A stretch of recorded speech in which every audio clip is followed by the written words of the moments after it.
Hey, what's going on, guys? Patriot Prime here once again with another episode of Bros and Bots. And with me, as usual, is Bert the Stormtrooper, Hey, everybody. Prime, and Engineer Hoist. If you guys want to do a real quick introduction of yourselves, go for it. We'll start with Bert first. Hi, I'm Bert the Stormtrooper. Good time. I'm Engineer Hoist. I kept it short this week. All right. All right. So the whole idea with this video, this was all Bert's idea because, as I mentioned earlier, he raped his local Ross store of, I think, every Transformer figure they had. So we're going to start off with Bert, and we're going to go over all of our hauls for the week. So, Bert, take it away with your goodies. Okay, I got all but one of the figures. I actually left a figure back there. They had an impactor, which I did not pick up. But I did pretty much dang near clean out with as far as Siege goes, which Siege was a line that I skipped on originally. And now I've been just pretty much completing the whole thing. So we'll go through them quickly. I've got Siege Sideswipe. Mm-hmm. I'm really liking, for a while ago, I decided that I was only going to get either Optimus Prime figures, G1 figures, or Masterpiece figures, and just skip out on all the mainline stuff. It was a difficult thing to do there for a while, but yeah, when I started seeing these guys, I'm like, I gotta skip out on them. Picking them up for $7, absolutely, I'll pick these guys up for $7 all day long, and I'm glad I am because these are really, really good figures. I'm glad that I finally got them. And that I didn't miss out on these. These are fantastic figures. So that Sideswipe is so good because his transformation is so reminiscent of Generation 1. Yes, all of these guys really. There's Mirage not so much, but for the most part, yeah, they're very G1, very, very reminiscent of the G1. This is a very fun figure. I like this a lot. Yeah, Sideswipe is probably the best of the Siege. I don't know. This guy is really good. I'm really liking this guy.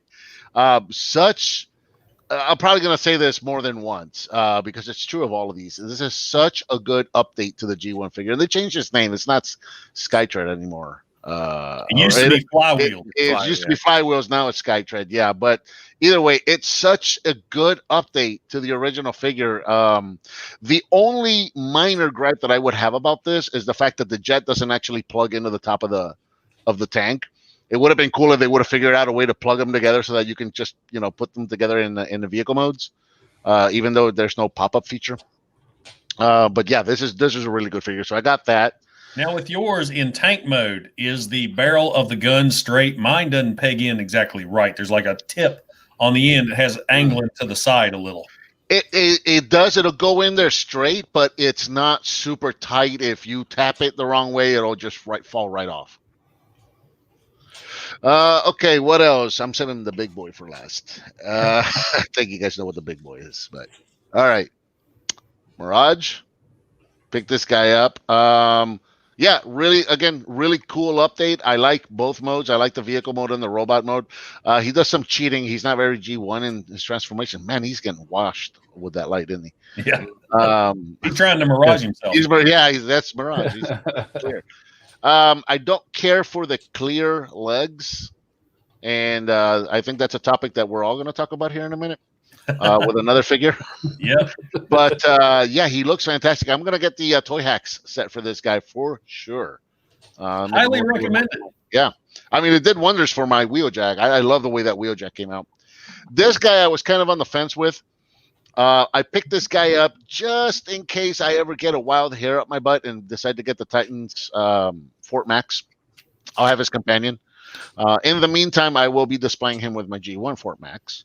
But then I got him. Like I said, I was on the fence with him. And then I transformed him. I didn't do any of the weapon modes. I just did the 2 vehicle modes that combine into the 1 vehicle mode. I kind of like him as the 2 vehicles. He's a really cool little dude right here that just parts forms into 2 vehicles that are just really, really cool and fun to play with. So yeah, I'm glad I got him. And then finally, I got more stuff, but just the last Ross figure, and then we'll move into the non-Ross stuff. I got the movie masterpiece Ironhide. So, for $25, how can you not get a masterpiece figure for Wow. $25? Oh, yeah, he's worth $25. Yeah, he's absolutely worth $25. And I watched several reviews on this guy, and he received a lot of criticism and a lot of negative reviews, I guess, when he first came out. Issues with tabbing him and all of that.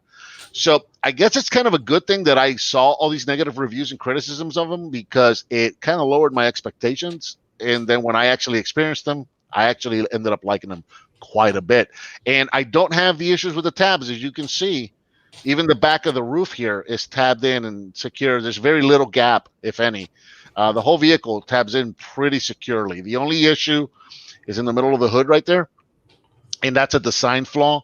So this is something that's been brought up a lot, the way the middle of the hood just kind of dips down. The reason for that is because right under the windshield, this hood piece is a hinge. And right under those two pieces of windshield are a tab. You can see them right there. There's tabs right there that are pushing down on that hinge. So I don't know if they were supposed to have a slot on the hinge, or those tabs are not supposed to be there. Yeah, that grill didn't go flush at all, did it? Right. And so that's kind of pushing the whole thing down. Nothing that really can be done about that. The grill is my fault. That's on me, because I was messing with them.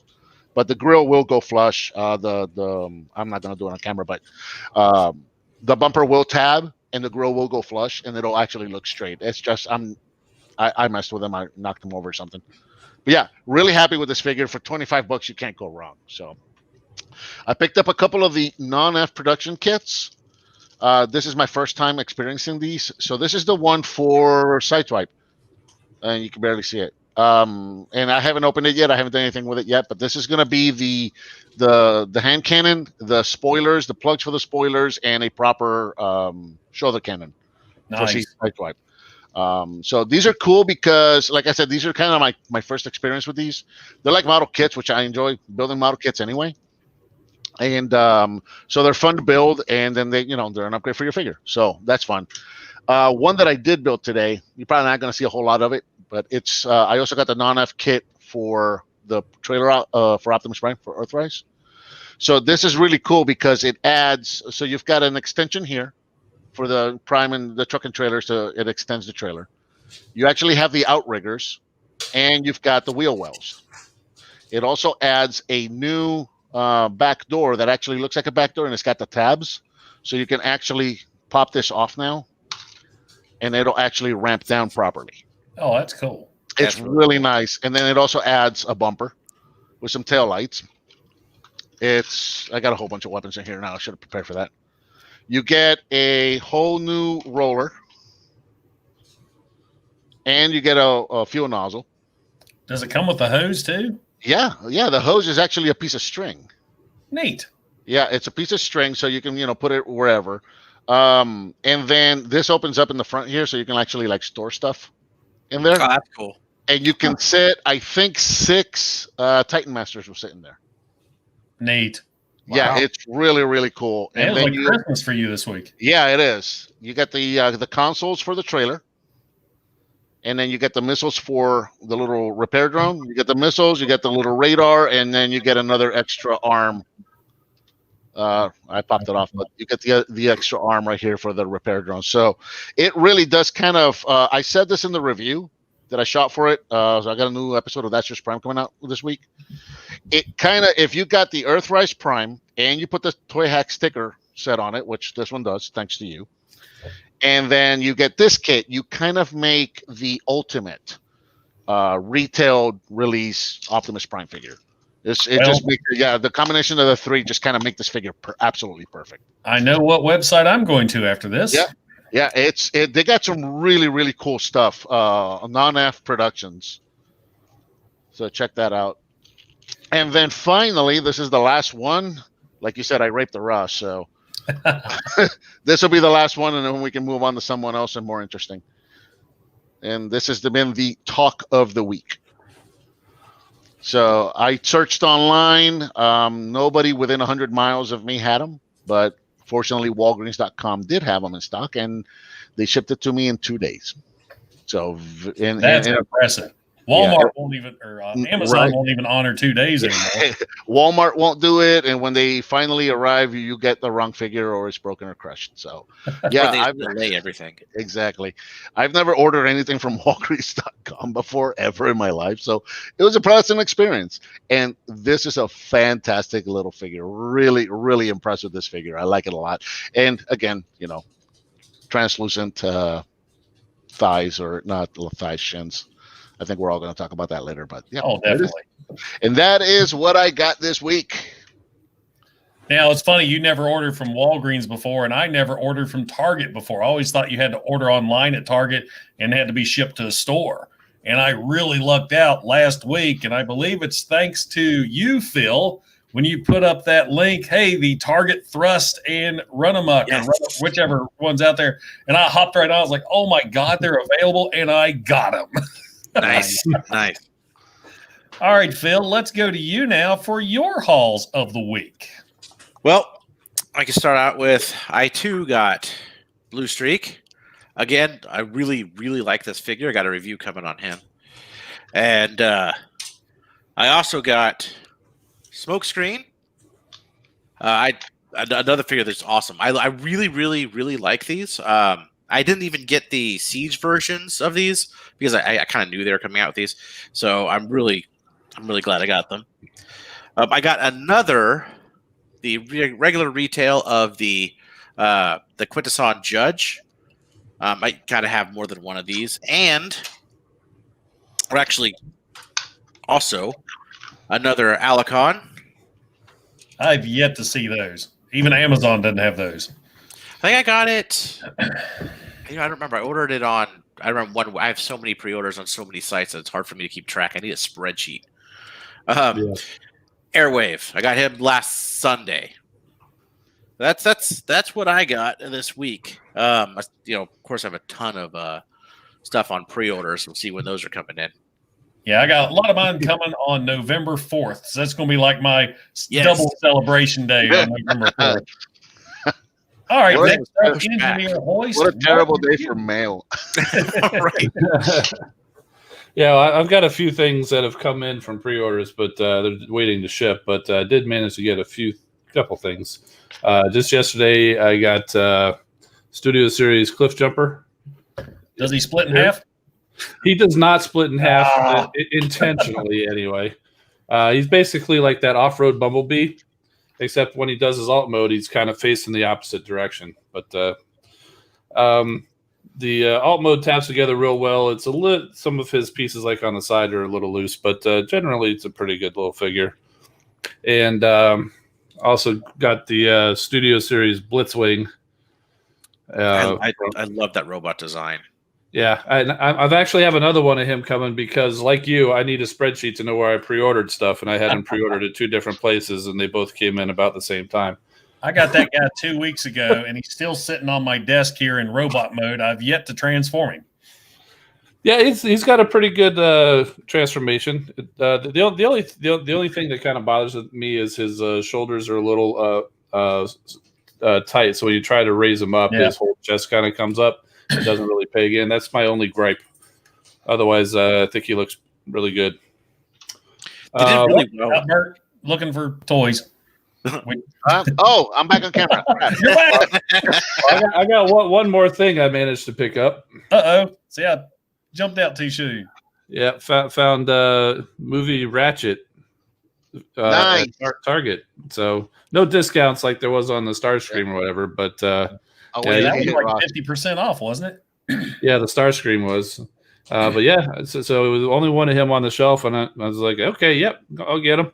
And he's pretty nice. The only gripe I have with him is apparently this whole chest section it's movie accurate, but they want to have this like tabbed into his chest and his shoulder, so it kind of limits his articulation unless you split the connection. But other than that, it's pretty. There's a couple of those on the shelves at my local Target. They had plenty of Starscreams. Starscreams were plentiful and easy to find until the minute after they went on clearance, and then I never saw them again. The day they announced they went on clearance, I went running to Target, and that none to be found. Never seen them again, and I think this thing's going to happen with Ratchet. They're just sitting on the shelf collecting dust right now. Yeah, there's just the one when I was there, so it must be so nice to have a Target near. I actually went toy hunting today. They had like 1,000 NECA gremlins. Are we doing non-Transformer stuff? Hold on. Let me blow you up. Christmas Caroler gremlin. Oh, that is awesome. Cool. Yep.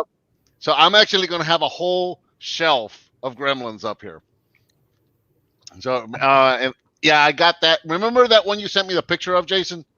The back to school gremlin? Yeah, I see you got it. My wife found him for me at Target. So I got this one now too. So I got pretty much the whole line of those NECA gremlins. And do me a favor.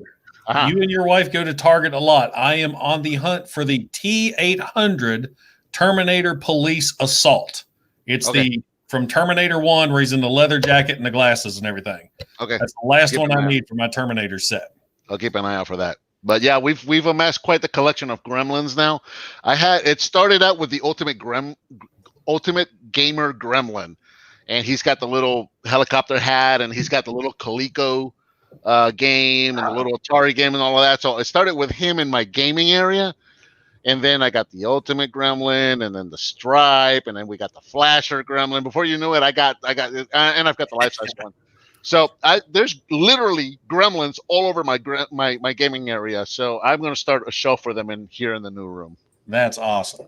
Well, I guess we'll move on to me now. I don't have a lot, but I got some pretty cool things in. Like everybody else, I got in Blue Streak. This was thanks to a Facebook friend of mine. I'm actually leaving work and I get a message. Hey, I'm in Walgreens right now. There are Blue Streaks. I picked you up one. Do you want it? Do you need it? And I'm like, yes. So a quick PayPal transaction later, and he is in my hands. And like everybody else says, this is a great figure. Very, very cartoon accurate. My biggest complaint, of course, you can see my face through them, is those clear shins. But I know for a fact that toyhacks.com will be fixing these. And then a really cool find, I was toy hunting the other day at my Walmart, my only option for toy hunting. And I went back in the clearance aisle and I saw this. Nice. This is Great a Scott. $9.99 Back to the Future Playmobil set. And it was on clearance for $11. And I was a little bit worried because the flaps were open, but what the hell, $11. I picked it up and it was all together. It came with Marty. He's got his little skateboard, his video camera here. You've got Doc Brown with his remote control, his timer, his little tool bag. You got Einstein, but the highlight is the time machine itself. This thing is good. Awesome. I mean, it's got rubber hoses here on the sides. These are rubber tires. I mean, it's great. You got the fuel right there. The plutonium goes in. But what's really cool, hold on. It lights up. Yeah. That and thing you can actually see the flux capacitor fluxing in there. Oh, that is so cool. That's like model quality look. Those Playmobil sets are really, really good. And if you look, you can see they even painted the numbers in, the dates on the inside of the time machine. Yeah. That's some serious shit. Yeah, that's amazing. That's heavy, man. You think just because they're Playmobil, but they put a lot of attention to detail on those kits. I've got a couple of them for Ghostbusters. I got the Ecto 1, I got the Ecto 1A, and I got the Firehouse. And those Ectos, with the exception of the figures being, Playmobil figures, the Ectos themselves are so incredibly accurate, so much attention to detail that was paid to them. And then on top of that, playable. Like a kid could just sit and play with them, put figures in and out, put the packs in and out. It's amazing the level of detail that goes into those Playmobil kits. I'm really impressed with those. Well, what's funny, I bought this for Dylan. I said, look at this. And he's just like, and went back to playing his Switch. And I'm like, okay, it's mine. Yeah, right. And then Monday was probably the highlight arrival at my home was this. That was something else. That was fun. I have been doing nothing but watching other reactions all week. And like you and I said, I think there's some people that may have added to their reaction for the views, but there's some people I know that this almost killed them. You can't fake snot and drool coming out of your mouth. My daughter's boyfriend complained for like 2 days. Wow. His stomach hurt. Oh, and if you look above my head here. Yes. Nice. Yep. I had to put it somewhere. Very proud. But I kid you not, that first 1 minute, it was all I could do not to grab that drink. I mean, it was just went full discipline. I will not drink anything. I think you came up with the most perfect analogy. When you said this, I thought this just describes it absolutely perfectly. It's like scorpions in your mouth. Yeah. I pinching and digging. Yeah, I never heard that before, but it's an absolute perfect description of what it feels like. It feels like scorpions in your mouth. Sounds I tell you what, a lot of that stuff I didn't realize I said until I rewatched the video later. And I got a big kick out of watching Dylan in the background. Like, oh my God, that was the greatest thing. He was hysterical. He was really worried about you. And what's funny is Lisa was talking to me, says, you need to talk to your son about doing things that you don't want to do. If somebody else forces you into something. I was like, he didn't really force me into something. Like, well, you were scared to do it. I was like, well, I was nervous. And of course, then Bert's telling you, you don't eat this right, don't take it seriously, you will die. Yes, I got a little nervous on that. I don't believe I said you will die, but I did. Hey, it's my show. I'm adding to the views. It can hurt you. All right, we got well, that's our hauls now, and we really don't have much to talk about. We all missed the TFCon discussion today. I was working. Bert was at Bert was at a Ghostbusters convention or something, and I don't know what the other two guys were doing, but we didn't get TFCon discussion, and from what I heard, it really wasn't much, just a lot of videos. You guys see any of it at all? I'm wearing the TFCon Orlando shirt that got canceled earlier in the year, but the biggest thing for me was they had some of the exclusives out there. I only got one of them. I got that wheel blade. So I know I saw somebody ask about it in the chat. Did you guys pick up anything? No, I don't even see anything. I totally meant to, and it's my buddy of mine's birthday, and I'm actually I'm going to 3D print his birthday present, so I'm making a bust of a character that we created in high school, but I'm behind on it. So I've been trying to get it together all day and make sure it's printable, and so I was trying to rush to get that done. And I completely spaced because it was just I'm trying to be really focused on that model. I just received a 3D printed Proton pack, 1/1 scale. Yeah, I'm gonna do that. Yeah, this came out of nowhere. So I did a few years back when the Spirit Halloween pack first came out. I got one for my daughter, and I modified the Ever Living Crow. That's funny. Once upon a time, I had a Star Wars room. Now I have a Star Wars attic. All of that. I have a Star Wars corner. Yeah. I got some helmets and so okay. So I guess I should catch everybody up. So this has been if you've seen any of my videos in the last couple of months where it's just been a bunch of boxes behind me, this is that room. After 7 months of living in this house, I finally started breaking out boxes and setting up this room. It's still going to be months of work in here. Over the last week, I've been working on these primes. And somebody I think Crimson Raptor made a comment earlier. He said, oh my God, look at all those primes behind Bert. Dude, this isn't even all of them. I'm still working on primes. I got another box and several bags of them to go through. sitting here just cleaning them and organizing them and putting them up. And after a week of putting primes on these shelves, I can literally hear what the colors blue and red taste like. It's insane. But anyway, when I did the Spirit Halloween pack for my daughter, I souped it up. I put it on an A-frame. I put lights and sounds on it and all that. And then every year I would do more upgrades to it. So anytime I did an upgrade, I would do an update video to it. So I got 3 videos on it. So I don't know which video it happened on, but somebody reached out to me on one of those videos. They made a comment, and then they gave me an email address. We started talking back and forth on email. And what he was telling me is he ordered a 3D printed Proton pack that just never got to him. And he got tired of waiting, so he just went ahead and bought another Proton pack elsewhere, got it, built it. He's trooping. He's busting. And then after all was said and done, then he gets his 3D printed pack, finally comes in. Well, now he doesn't want it. So he reaches out to me on YouTube and says, I got this pack. If you want it, it's yours. And he just sent it to me, which was just amazing. So I just got this 3D. Yeah, I just got the 3D printed Proton pack, which I can't wait to start working on. I'm actually going to put the Spengler wand on it. I'm gonna theme it to the new movie. So I'm going to add the extra stuff that the new movie has. I'm going to put the Spengler wand on it, lights, sounds, all that stuff. But I got to finish this room first. Yeah, it's one of the things. Like I plan on. I have a Spirit pack that I modded and everything. I got the Frankengeek sound kit in it, put a speaker in it, so it's really loud. Mm-hmm. But the next project I'm gonna do, since I have a 3D printer, I'm gonna 3D print a full size pack. Nice. And I'm gonna do one. I'm gonna do 2. I'm gonna do one with the regular wand. Regular the Ghostbusters 1 and 2, and then I'm gonna do the one and attach the Spengler wand to it. Okay, if I feel like a little history is in order here for Mr. HNE Games. It used to be, before we start, it used to be part of your intro about your Bert the Stormtrooper. Yeah, your high five on the escalator.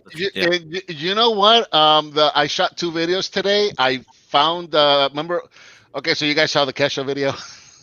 I found while I'm unpacking this room, I found an old hard drive that had a backup of a bunch of my old videos. That's where that Kesha video, because that Kesha video, I made that like 6 years ago, and then YouTube blocked it because of all the disputes with Kesha and the movie, the music labels and all of that. So the video ended up getting blocked, so nobody could see it. I got pissed, and that just took it down, and I didn't have a backup. So I found it in this. I found it on a hard drive. I also found my intro. So the 2 videos that I shot today, I put in that intro. Nice. Am I boring you, Jason? No, I was interested. My box fell apart. I was messing with the box.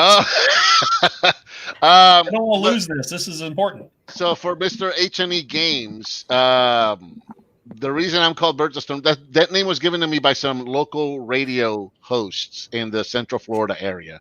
I used to be a part of the 501st Legion. I'm sure you've heard of it. The guys that dress up like stormtroopers at conventions.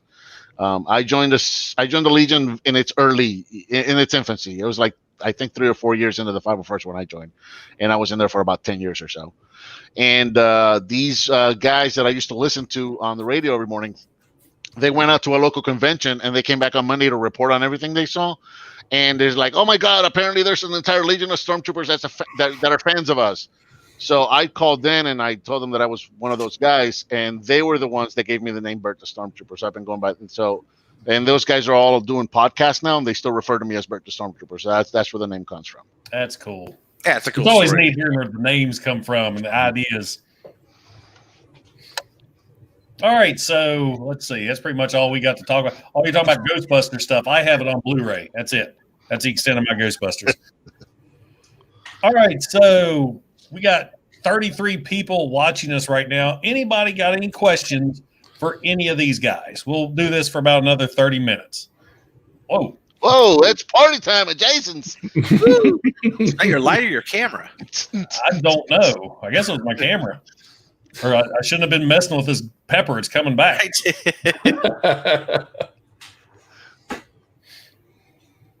Let's see. Halloween flicker. I just realized I'm slipping. This is the first October I haven't done any Halloween videos. Damn job. Right.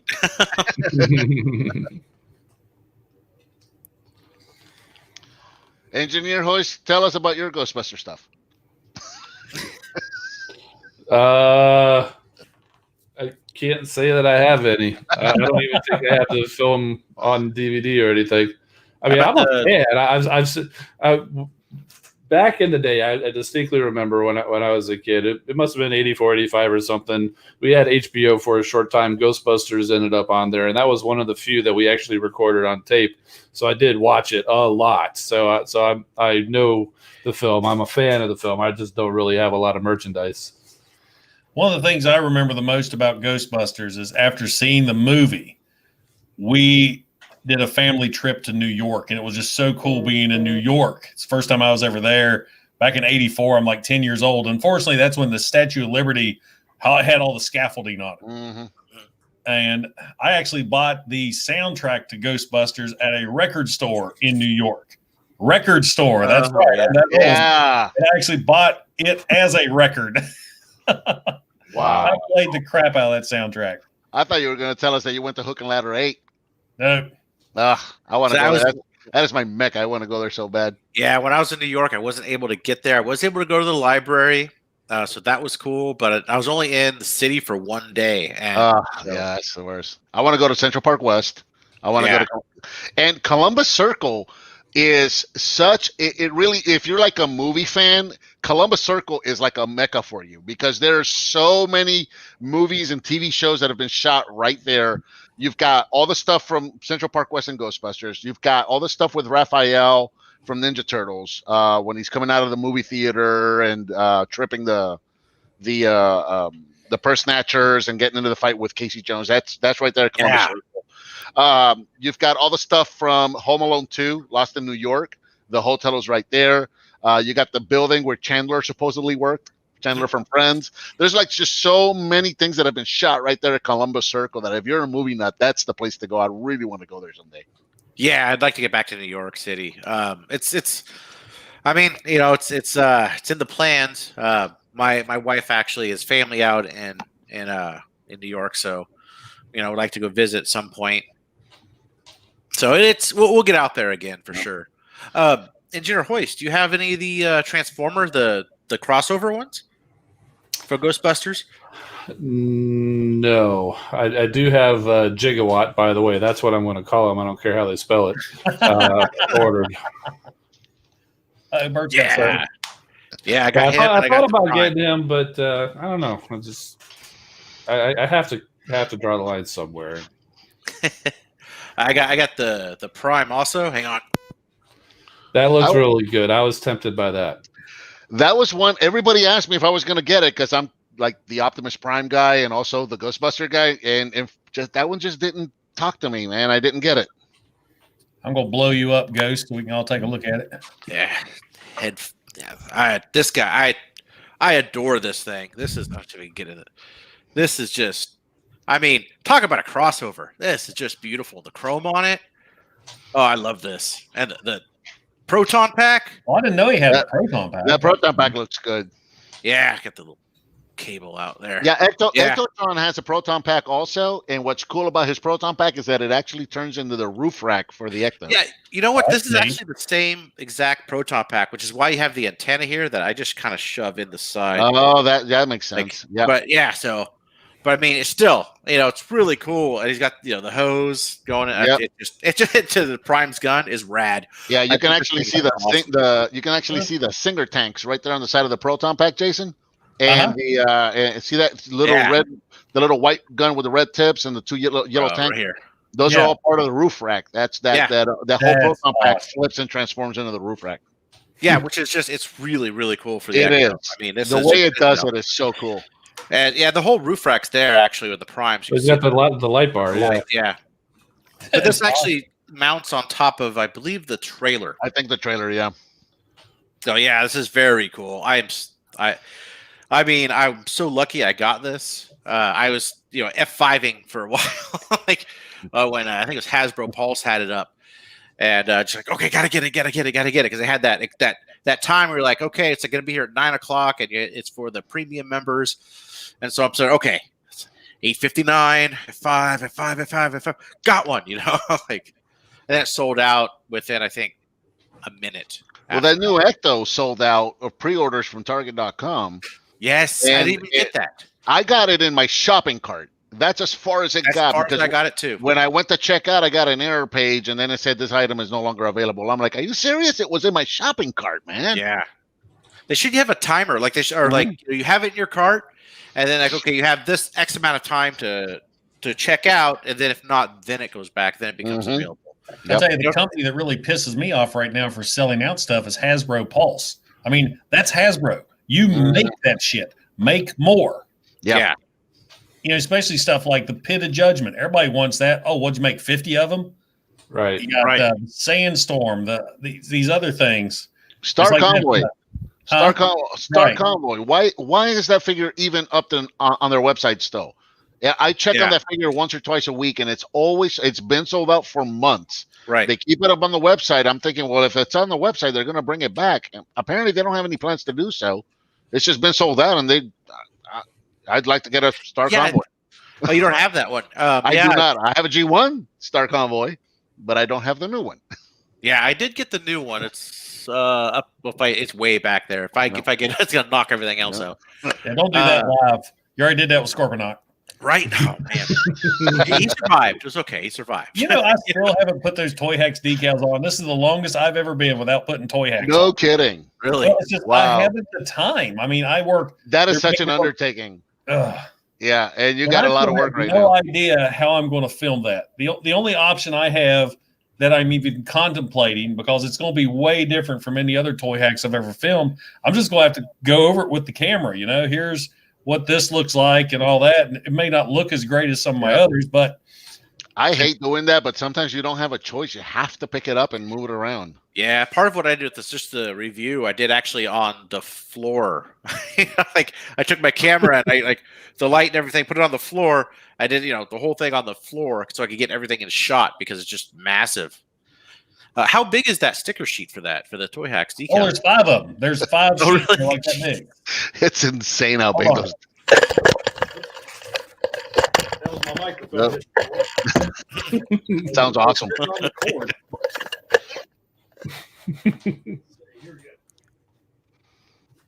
Yeah, I want to do this this turtle lair playset, but it's so absolutely massive that I would have to pick up the camera and move it around. There's one sheet. 2. That was a lot of little stickers. Yeah. Imagine all those little stripes for the ramps. Oh my god. Oh, I want to do the sticker set, but I also don't. 4. Oh, those are even smaller. 5. That's insane. That's about as bad as Triptychon was. Pointy tweezers. Curved pointy tweezers. Flat tweezers. Trimming scissors. Oh my god. Hold on. I got something else here somewhere. Hell, I I gotta get some of those trimming scissors because I absolutely love it when you're pulling a sticker off the sheet and the corner's not cut. Oh, rip it in half. Yeah. That's my favorite. Yep. I love the vinyl stickers they do. The foil ones, they're scary peeling off the sheet, but I love those vinyl ones. I've got the Earthrise Skylink set on the way. The Seekers on the way. I gotta get the Seeker set. The Skylink set, I was looking through the pictures and it just doesn't seem like there's much of a difference. I mean, obviously it's there. I like the silver detail or the chrome detail on the wings. Oh, I do too. And some of the thrusters and stuff like that, but generally didn't seem like it really dressed it up that much. Well, I will give. I'll wait till I see your review on it. I'm sure your review will show it off better. The pictures didn't do it justice. Well, there's sometimes I've noticed, like I'll see stuff, they'll take pictures of things, but they fail to mention. I mean, he's got like his whole section of decals that don't even show in the pictures. Mm-hmm. And I've been trying a lot anymore to say, hey, keep in mind these stickers right here are 12 and 11, not shown in the pictures. This is where they need to go. Mm-hmm. I to get the. Go ahead. I was gonna say I have yet to actually buy any Toy Hacks or even Repo labels. The only time, and I showed Patriot Prime this a long time ago. The only time I ever contacted them was back years ago, 2000 2021, maybe, when they were Repo labels. They got a new printing type, and I made some. I made a design for Jazz because I was customizing a Jazz figure, and I made all the design in Photoshop. And I showed them my design. I was like, hey, I was just wondering what do you charge if you do custom ones? I know they don't do that now, but back then they still didn't do that. But I sweet talked them into it, and they said, well, I got a new printing type, so I just want to try it out, so I'll print you out a few. I was like, it was really cool. Wow. So that's how I got them. Actually, I'll show you what I did with them. You had better luck than I did. We'll be right back. What'd you do? Yeah, I had that score for Maybe knock. told me the story, I can't remember. Sorry about hitting the mic. I really need to get my other headphones. But here is, see if I could. So that's I don't know, doesn't want to focus. But so that actually cool. It goes all the way in here, and I called him. So you can see it there. You can't read it. Heavy metal is what I called him. Nice. Door stickers there, the side, and like cool. little flames there too. That looks awesome. So, and the radio there. It's hard to see. I made a CD player instead of. That's cool. That is really cool. That's so cool that they printed those. You had a lot better luck with them than I did. I reached out to them a few times back in the Repro label days. I got a Machine Wars Optimus Prime complete, which in and of itself is quite the task. But whoever the previous owner was had put the cab stickers on backwards on the opposite side. So the angle on the Prime stripe, they were all facing down the wrong way. Oh, they were going forward and down, which drove my OCD absolutely nuts. So I looked at Repro labels to see if they had them. They didn't. I reached out to see if are you guys ever planning on making a sticker set for Machine Wars Optimus Prime? I got a reply. No, there's not enough demand on it. So unless there's demand on it, we won't make it. I waited a whole year, asked them again, got the same answer. Waited a whole year, asked them again, got the exact same answer 3 years in a row. I finally got lucky. I was doing a search for just an eBay search, Machine Wars Optimus Prime, just left it very general and started, from the lowest price. I was looking for the cab piece just by itself because I was thinking about doing a custom one where I was just going to paint them red and blue. And while I was doing that, I found that somebody was selling the box to Machine Wars Optimus Prime, just the empty box. And as I'm looking through the pictures, what's in the box? Sticker sheet. Oh, still in there. Oh. $5. Shit. Oh, that's an amazing score. Holy shit. I'm like, buy it now. Okay. So awesome. I finally got my stickers for my Machine Wars Optimus Prime. Now, they're not as much air bubbles as they are. There's just like, what do you call it? Like errors in the plastic, and the vinyl really highlights that. When I put my decals on, I never show it in the videos. I actually, after I put the decals on, I have a little heater that I keep by my desk. And after I put the decals on, I'll put the figure in front of the heater for a bit to warm everything up and then apply it to make sure it's a real nice tight fit. So some of those air bubbles, as you see, are just like imperfect. That's the word I was looking for. Imperfections in the plastic that really make it pop out. The heater. That's a great idea. And there's your tip of the night from Patriot Prime. I thought I had my Machine Wars Prime like right here, but I guess I didn't. Probably still want to buy this. No, he's up. I put him up, but again, new shelf, so now I don't know where anything is. Now it's driving me nuts. I can't find Yeah, it. but before I could just walk up, you could say, "Get me this Prime," and I could just walk up and go grab him. I can't now. I can't do that because I see him. Oh, he's in the back. Never mind. So Bert, if you were to pick one Prime, what do you think? What would it be? Man, that's like asking me for your favorite child is. What's your favorite child? Which is your favorite child? Oh, that's easy. One's easy. It's really easy. No, because there's a few standouts that I really, really like for several reasons. And they all got their story. They all got their different reasons. Of course, G1 Prime.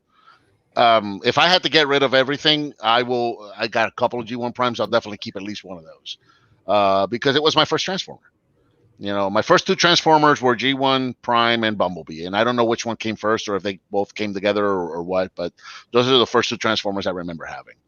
RID, Optimus Prime from 2001, the Fire Convoy, was the Prime that got me back into collecting. The Cybertron Optimus Prime with the big wings, the fire truck, the flying fire truck with the big wings and all that. There's just I don't have any special attachment to that series. I didn't even watch that series when it was airing. We had just moved to Florida when that series was airing, and I was busy working construction, so I was never home. So I didn't even really watch that series. I remember seeing the toys in stores. I didn't buy any of the toys. I bought it after the fact. I watched the series after the fact. But that figure is just such a cool design. I like the blockiness of it and the playability of it. It's such a fun figure. You got your MP10, your Star Convoy. There's something about that brick, because Star Convoy is a brick. It really is. But man, I love that brick. There's just something so cool about it, and the motorized threads on it, and the whole city. That it's just such a cool figure. So yeah, it's really, really difficult to pick one out, because I can just pick most of these out. It's like I say in the video, when in just about every video I've reviewed on a Prime, I love this toy because I really do. There's a cool story behind each and every one of them. Yeah, I love that Star Convoy also. Because of your review, I picked up Star Convoy. Really? This whole shelf actually is all Optimus Primes. I try to only get one from every major major series, but I definitely have broke that rule, just because I only have so much space. Craig Oxford asked how many Primes I have. I get that question a lot. I have no idea. I stopped counting a very long time ago. I have been putting figures up on shelves here for the last couple of weeks, which would have been a perfect time to count. Guess what? I'm not doing. I'm not counting. I'm just not. There's just too many to count, man. Dark Dungeon agrees with what you said earlier. His favorite Prime is the fully upgraded Earthrise Prime. That really's got to be like in the top 10. If an Earthrise Prime with the toy hack stickers and that non-F kit is the perfect Prime. It's an absolute perfect figure. This is a cool one too. Yeah, that's awesome. That's really awesome. This is I know what Season 2, City of Steel, Alligator Con, Optimus Prime Headmaster. Made out of Skull Cruncher. Made out of a Skull Cruncher with a little Headmaster Prime. I made this about 10 years ago. I made this one, and I put it up on the customs page on TFW, and it got so popular that I had people actually reaching out to me, and I had a few of these that I commissioned out. That's cool. Really? Oh, that's really that thing's awesome. Yeah, and it's fully transformable. And then this little dude, this is like a third-party Headmaster Optimus Prime. And it's cool because it's a triple changer. He's a little bitty Optimus Prime. He transforms into a little itty-bitty robot. And then he also transforms into an Optimus Prime head that's in perfect scale with G1 Headmasters. So, right on this guy. That is cool. Yeah, this is definitely one of my favorites. Do you have the newest Masterpiece Prime? No. Yeah. I don't have that one either. No, what was he, like $400, something like that? I just can't drop that kind of money. Yeah, I just can't. The new there's MP44, I think it is. Yeah, I think it's MP44. Yeah, he transforms into like a animation perfect Optimus Prime. I've seen him one of the local get-togethers here in my area, one of the local collector get-togethers. But somebody brought him, and he transformed. He brought that one. He brought the new Bumblebee, the new MP Bumblebee, and he just kind of brought them so everybody could see them. They had just been released. He transformed them both so we could see them. It's a gorgeous figure, but dude, $450. Yeah, I paid $350 for Fort Max, for G1 Fort Max. I don't think. I mean, I think the two figures I've paid the most were my G1 Fort Max and my Make Toys Devastator, and they were $350 each. Yeah, I was gonna say if I were to pay something like that for a figure, it would have to be like a Diaclone, the Diaclone Ultra Magnus, the powered convoy. Mm-hmm. I don't have one of those, and holy hell, I want one. I would say the name escapes me at the moment, but the other they go along with Star Convoy. The other two city bots are also motorized. that connect. So Star Convoy transforms into like a city bot, and he's got this little motorized feature. So he's got little gun turrets and whatnot that spin. There's two other robots that also transform into bases, and like there's like a shuttle launch thing and a base in the city and whatnot, and they all connect together. So the little motorized features work throughout all three of the sets as they're combined, and there's like little working elevators and everything. It's really cool. They're very expensive. Dude, I gotta Google that. That's awesome. Yep. Yeah, I've seen video of it. I think it's actually might be shown in the commercial for Star Convoy also. Yeah, they look awesome. Yeah, and yeah. There's only two other figures that transform into cities that combine with Star Convoy, and they're very big and very expensive and very rare. I don't think they've reissued them like they have reissued Star Convoy. No, they have not. Actually, I have the reissue Star Convoy, and I like it better than the original just because of the clear plastic on the chest. You have the original also? No. Yeah, I don't have the original. I have the reissue. I got the reissue. I'm happy with that one. Yeah, it's great. Some I'm happy with. Some like even some reissues I'm happy with having rather than vintage. Although for my main Generation 1 collection, I do try to stay vintage. I've gotten rid of a lot of my reissues for the originals. Just because I don't know, they're a little different. The quality is a little different, not necessarily better, but just there's a different feel to it. It makes it, minor differences. Like the missiles won't launch, or if they do launch, they're like twice as long. Yeah. I just realized today, I had not noticed this before. When I was shooting my blue streak, I got my G1 blue streak out, and I realized that his missiles were black. And I'm like, wait a minute, why are his missiles black? Oh, because he's a reissue. They're not the chrome ones. But in general, I really don't care as long as I have the mold. You know, I have it represented on my shelf. I don't care if it's a vintage G1 or a reissue or a KO, as long as it's represented on my shelf and I have one of each. I really don't care much. Yeah, it's something I'm trying to do with my collection. I did notice like Inferno, the reissue from Inferno has a completely different face. Really? Than the reissue than the original. I gotta check that out because I have the reissue Inferno. Yeah, it's a different head, and it just doesn't look nearly as good. That's another thing that's different on Blue Streak that I noticed is the stickers. So the sticker on the chest and the sticker on the back says Streak, where the G1 said Fair Lady. Yeah, Fair Lady Z. I think the G1 reissue Jazz has a messed up face too. It has this weird. Yeah, because that's the Generation 2 mold. Yeah, because of mold degradation is what happened. He has a smirk on him. So, but they fixed that, and they fixed that for what was it? Oh God, what's his name? Ricochet. Thank you. Yeah, they fixed that for Ricochet. So if you look at Ricochet, he's got the actual face that G1 had. I don't know why they didn't go back and reissue it again.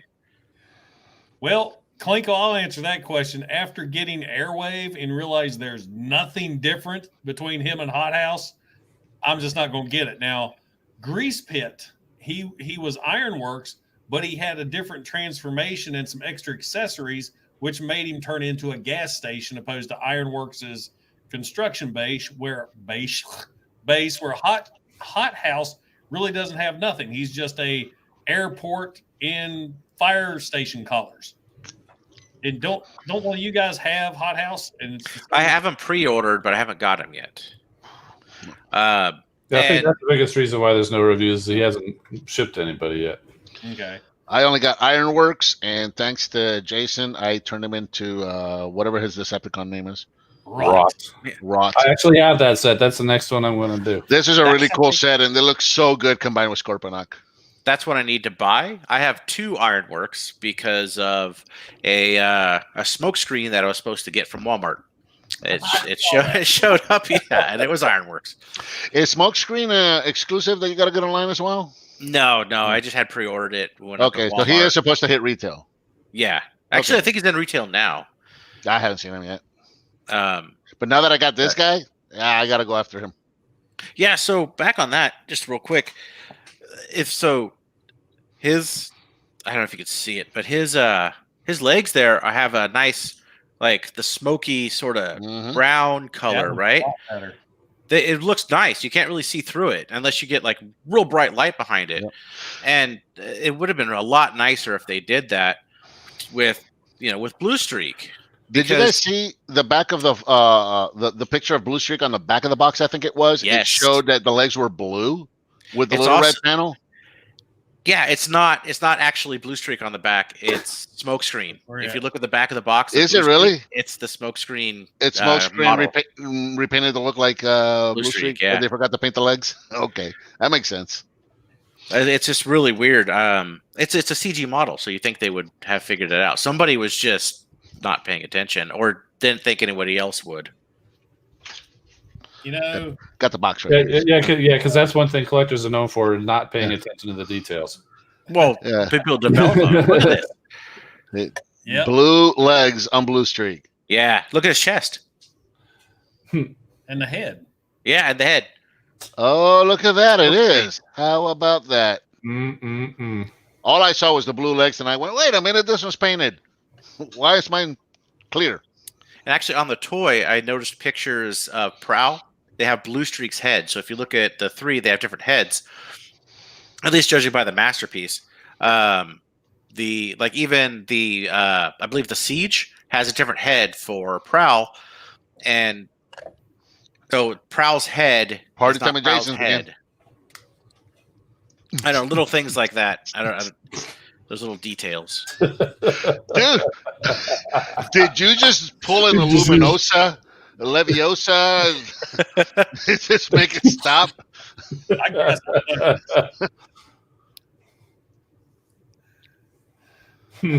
I'm a big stickler for head sculpts and sculpts in general.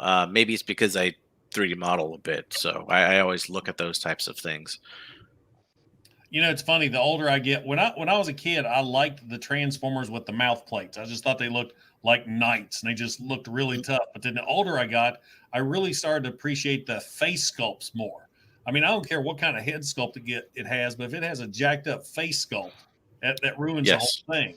When I got my Optimus Prime tattoo, I knew I wanted Prime for one, because one, he had a good face, with the mouth plate. And when I was debating on Megatron, of course, this is before Dylan came along, I wanted Megatron, but I was terrified that he'd screw the face up. And you screw that face up, I think it would throw off a whole character. Yeah. Especially when, it's a character that has a human face. But this one really amazing. I thought Siege was good, but that face sculpt on him was just awesome. Yeah, it's real good. I think it's like the masterpiece. I forgot the guy's name. It looks like the Hasui. So I can't pronounce it. I'm real bad at those names. Shogo Hasui. He designed the masterpiece ones. That's technical issues. I liked faceplates in season 1. By the time they got to season 3, and every single robot had either a faceplate or goggles because the animators got lazy. Very lazy. It got a little. They all looked the same at that point. You guys are not making me confident in my Blue Streak purchase. I love it. Oh, watch my review for a very funny flaw that I left in the video. See if that brings any views.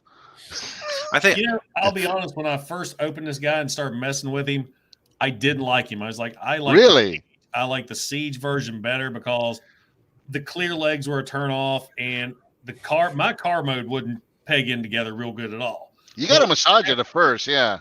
But when I actually got the two together, there is so much of a difference between them. I heard the same thing about Smokescreen. Yeah, you can justify having both of these characters. Yeah, both of these figures. I like it. I like the Nissan brothers.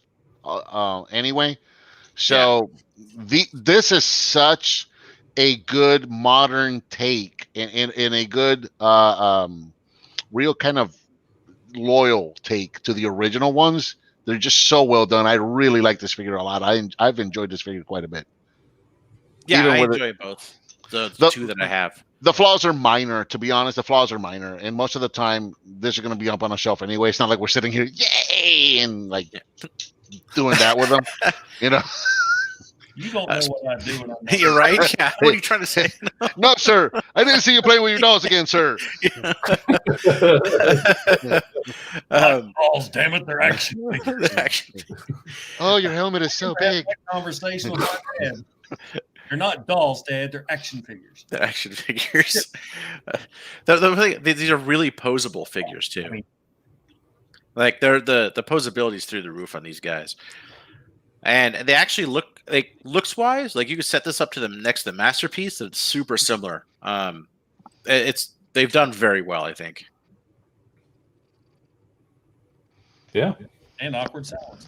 Yeah. Right. I was reading H&E's comment. Didn't mean to kill the thread, guys. There we go. See, I skipped out on the. I think at this point, even if I saw the Siege versions at Ross for $7, I'll skip on them. I won't get them because I actually prefer the Earth modes. I'm really hoping they give us an Earth mode, even though these are pretty loyal. I still hope these come out with an Earth mode because I would prefer that on my shelf than these guys. But these I guys absolutely are really agree. And I thought the same thing. So actually, I mentioned it, I think, in my review of Siege Prowl, that I think they're going to come out with Earth forms of all of these, or maybe in Starscream. But that's why I held out. So I don't have Thundercracker or Skywarp in Siege. I do have the Rainmaker set, but I was trying not to double dip too much, basically. You know, because I knew they'd just come out real quick, and they're doing that. You know, Hasbro's doing that a lot these days, and they're being like, "This figure's amazing. They're really cool." And they come out with another one that's just a little bit better, or a little bit, has a hits that assault button again. So you have to get that one too. They're getting very good at that. See, I almost didn't. Well, I actually really wasn't interested in Smokescreen because let me blow myself up here a little bit. After I got the Toy Hack stickers for the Earthrise or the Siege version, I mean, look how that enhanced him into an Earth mode. Yeah. He's got the missiles. He's got all the Earth styling and the windows. And I thought, okay, I really don't need that one now because I made it. Right. But after getting this new blue strip, what the hell is that? Cord? You have a cord? Is it external? Yeah. It's a HD camera that I got as a Amazon deal of the day. Amazon deal of the day. I'm starting to see why. EOS. Must be the warning system. We're in an hour now.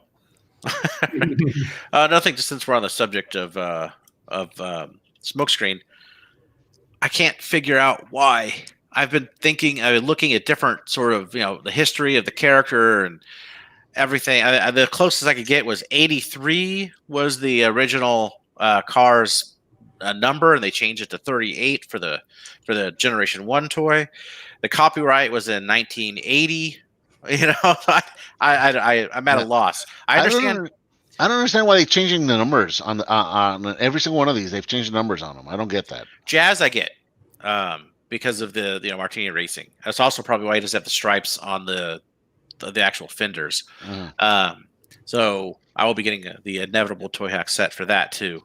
But the 14 is representative of its number 14 in Diaclone. So it has history with the character, but I can't find anything with 80. I don't know. I can't get Smokescreen to stand up now. That was my biggest complaint with the Siege Dotson brothers. I hated the feet. Yeah. And when you stand them up just right, they look like they're ballerinas. They do. They look like high heels. This guy does the same thing where his heels go all the way forward, but if you stand him up like that, then he'll be messed up. So you gotta kind of play with it. That's what it's more of a boot though than like a slender tippy toe looking. Yeah, I end up leaning him forward, and then you got the hollow leg thing going. Yeah. He's got really hollow legs. I mean, it kind of sounds like we're griping on this figure a lot, but these are really, really minor gripes. Yeah, it is. Considering it's a really good figure. Somebody said something about how we're turning them off to this figure. And I just wanted to point that. Yeah, we're literally nitpicking because we have nothing better to talk about than to complain about 40-year-old men complain about toys. But it's still it's a very good figure. It really is. Wanting our figures. It's my figure. I'll complain about it if I want. Right. For what it's worth, it's a great figure. They've done a lot with it. They put a lot of love into the design of it. Yep. For both of them. And I'm hoping to get Prowl soon too. I guess that's November 4th again, isn't it? I think so. Hold on, Rodimus Primal wants to hop in with us. Let me see if I can get him on here. Was Smokescreen's number changed in the Binaltech alternators line? His whole deco was changed in that line. Yeah. He was a Subaru. Yeah, it was a Subaru's blue with like the neon yellow. And I actually like that mold. Is Rodimus Primal going to show us his blue streak? I don't know. He might. But that was 7 and 8, not 80. There was 2 different ones. Darkenen says that 38 was still used in alternators. Yeah. Yeah, I think was it alternators they used? No, it was 7 and 8. It was 7 and 8. 0708. Well, I had the Binaltech. I don't think it was different though. I know they used You didn't get the Kiss Player version? All right, Rodimus, check your Facebook message. Yeah. Never talk about Kiss Players. Right. Oh man. What's that? It's a dark time. When shit got weird. Yeah. It's not like that one RC. No, Sean McTaggart. Sean McTaggart. If I say show me your brown streak, that would be dirty. But I say show me your blue streak figure. It's Transformers After Hours. It's 6 o'clock now. TF After Dark. Yeah. But yeah, so I don't know. Do you guys have Binaltech or alternators or any of those? I used to. I've got a few. I have one alternator. I have Hound. Or not Hound, Rollbar. I have Rollbar. This is as far as I've taken that smoke screen. I never actually got them out of the box. Oh, really? You should check the paint on it because they all fade. Mine did too. Yeah, I've been meaning to. I just haven't got around to it. So. Oh wait, that's the alternators. I have the Binaltech version. Yeah, this is the alternators. I don't think the alternators paint fade. The Binaltech one does. It has that like metallic blue paint on it, and it fades. The one thing I liked about Binaltech is their metal parts. Mm-hmm. Yeah, a little bit better. I got all these like from a secondhand store, like Acme over in Orlando. I think Bert, you've been over there. Yes, I have been over there once. And I actually picked one up at some other store in the town I was at. It was the Alternators Jazz or Meister. And that one I didn't realize until later, but that one was a Binaltech because it's got the die-cast hood. So I was like, I have wow. alternators on that one. This guy just came out of the box, so he has not been cleaned yet. But I gave him the blue details on the legs there, just to kind of give him a little, some hints of a more G1E Optimus Prime because I'm into the red and the blue. And man, somebody got really mad at me on YouTube because I painted this guy. How dare you paint your own? Yeah. Yeah, it's like, you've ruined the collectible value of your figure. In fact, you've done that to all your figures. If you're just going to do that, you shouldn't buy them at all. I'm like, damn, dude. So, I'm going to buy them for you. I'm like, how about I spend my money how I choose to? Right. This dude was angry. How dare I paint my Binaltech figures? Yeah. I forget which figure I actually got a complete G1 and it was in the box. And you know me, I'm an out of box guy, and I cut that box open and you could almost hear the hate. Oh yeah. Oh, I did that one time. I got the head popper turtles right up here. The original Teenage Mutant Ninja Turtles, but I got the ones with the heads that pop. You guys ever see those? You could take the head and you could push it into the shell, and then you squeeze the leg, and the heads would pop up, and they would come with little accessories that you would. When the head was inside the shell, you could put a little accessory on there, so you could squeeze the legs, and they would shoot it off. And I got 2 of them, and they were brand new in the package, and I opened them on camera. I would. I mean, my god, people were screaming.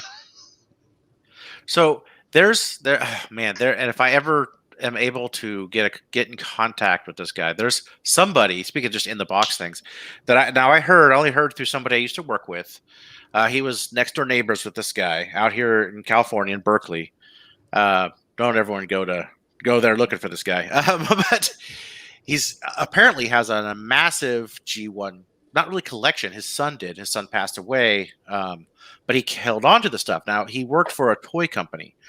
So he went to Japan during the 80s and got the Japanese toy fair or whatever. And my ex coworker, who I still have contact with, went to this guy's house and saw all these boxes, shipping boxes, full of in the package unopened sound waves. And so and this guy wanted to sell these. And I'm like, I'll help you sell them. I'm going to have a finder's fee, No kidding. Middleman fee. But and he's like, yeah, that's cool. That's cool. They backed out the last second because they're sentimental because they were his sons. The idea is that since he's an older gentleman, it is his neighbor and this other guy, they're all friends. They still talk. So maybe one day he'll decide to sell them. They don't want him to go to a flea market or anything. Because that's what he'll do. He'll just be like, here, whatever, get rid of him. So it's like a treasure trove. He's telling me about some, I guess there's a display with Optimus Prime and all the, other, I don't know exactly which ones. He just said Autobot cars, and it's signed, and it's in this, it's a road has trees and grass, and it's in a giant, plastic top. I guess they use it for a display in Japan. And I'm just like, oh, that's like a gold mine. I mean, it'd be amazing to find something like that.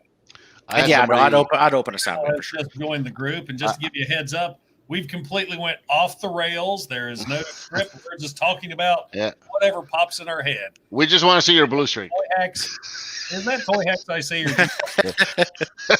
It is my regular Siege Megatron that I customized by painting, and then I ended up getting the Netflix set specifically so that he looks, top notch. I still got to put that sticker set on mine. That looks so good. That is an amazing figure. And with the paint, I ended up making the red go all the way around, and made the tank itself more gray. Painted the back parts of the feet, which were black, gray on top there, of course, adding in the red for the taillights. Ended up painting the sides there, painting the front of the legs, and I painted red here. Nice. Very nice. And then, of course, added the sticker so that this way that he looks complete. Now, I like what the Earthrise mold looks like, but I don't like the color scheme, and I don't want to have to put this much work into the Earthrise toy, because I mean it looks good, but I'm really torn on that Earthrise mode because I kind of want them, but I also kind of don't want a fifth one of these figures. And then they also got the G2 Deco. Yeah, and I really want that one too, but I don't want to keep buying this damn figure over and over and over again. G2 one is coming to me. Oh man, camera's not tilted. My house is tilted, because this is the roof. I told Bert the same thing earlier. I said I have to fix my camera because it looks like I'm sitting on the Titanic right now because my whole roof. It's kind of hard because the roof on my house, this is the roof, and me being a tall guy, I'm 6'2", so I end up hitting my head all the time because this is not that tall of a house. I also wanted to show off my Earthrise Prime. That's all customized. Look at that face. Look at that face. Gray paint, the face itself is gray. And he's got the Toy Hacks faceplate and grill. And good. Nice. I also painted here. This part right here. Yeah. And the back of the legs. Nice. Yeah, now you got to get I don't know why they molded that in gray plastic. Now you got to get the non-F upgrade kit for the trailer. Yeah, I do. That would be nice to out of stock, I think. I just put one. I just got one in this week, and I actually built it this morning. I did not do a Larkin where he built it on camera. Larkin did a video where he actually put his together in front of the camera. Because I also painted the neck. That looks good. Back in. So that like that, and with the Toy Hacks labels, he just looks fantastic. He looks so good with those Toy Hacks labels. He really does. Oh yeah. So that, and what I was saying earlier, this figure with the Toy Hack set and the non-F set, it kind of makes the perfect Prime toy. The only thing you have to do is if you're gonna keep the blue eyes. I know, Patriot, you're more of a comics fan, so you probably like the blue face with yellow eyes. But I'm a cartoon guy, so I wanted blue eyes and a gray face. So I painted I had to take the head apart. So I had to get a screwdriver in it to take it apart. And then when I did, I actually had to paint the antenna back over with the same metallic blue as the back of the legs to the back of the head to fix that paint problem. And then, I had to go in with a toothpick. And also with this head, I actually painted underneath, because if you notice that the faceplate only comes down to a certain point and then you can kind of see a blue underneath on his chin and it doesn't look right. So I painted all the way underneath a little bit, just so that when the face, when the Toy Hacks faceplate goes over it, it looks complete. It looks really good. So that's one of the things that I want to do. And obviously this is the accessory pack. Yeah, the extra long gun. Yes, nice. I got that 3D printed one that Michael sent us, Jason. That's the one that I got on there. Oh, really? This is the one that Fire Talks makes. It's very G1. Very G1. That's a little bit better because it's not so, because this one is huge, Yeah, this one is really good. So Fire Talks has these on his website, and the files are free to download. So if you have access to a 3D printer, you can just download the files and print this off. Yeah. He said Jason and I a bunch of stuff he just printed it and sent it to us. So we made videos on him. So that's the gun that I keep on him. And then, like I said, I got that non-F Productions kit for the trailer that I built today, and it really does make for the perfect. Now, when you say figure, you actually have to. It's all. It's like a model kit. Yeah, it's not 3D printed. It's actually injected molded, and it comes like a model kit. So you actually build it like you're building a model kit. Larkin did a video on it, and he actually built his in front of the camera.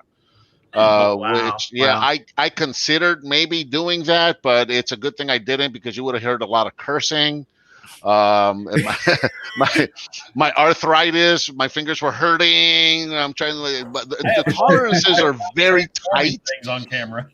Well, some of the tolerances are very, very tight. So trying to get stuff in there, my fingers start hurting. I start getting angry. Larkin is a really good and patient man to do that kind of stuff in front of the camera. He's very patient. He's very patient. And I'm a Gundam builder. I got a shelf full of Gundams over there, and that non-F kit was it tested my patience, but it kind of sounds like I'm down talking him now. It's worth it. It's a great kit. Like I said, I picked up the set for Sideswipe too. I'm doing that one next. Has it got any glue involved, or snap it together? No, I did have to do some gluing because I believe I got an error on one of my pieces. So on the gas pump, you know how usually when you build a model kit, one side has pegs, the other side have holes, and they peg together. My gas pump had holes on both sides on the inside. And so, but it was like part A and part B. There's no mistaking it. But for some reason, the inside of it, one had holes. Also, the other one also had holes, no peg. So I had to glue that one shut. But other than that, I was fine. But they're kind of like this. I don't know why I'm still keeping this closed. I don't know. Like I'm going to show this off on camera or something. Here.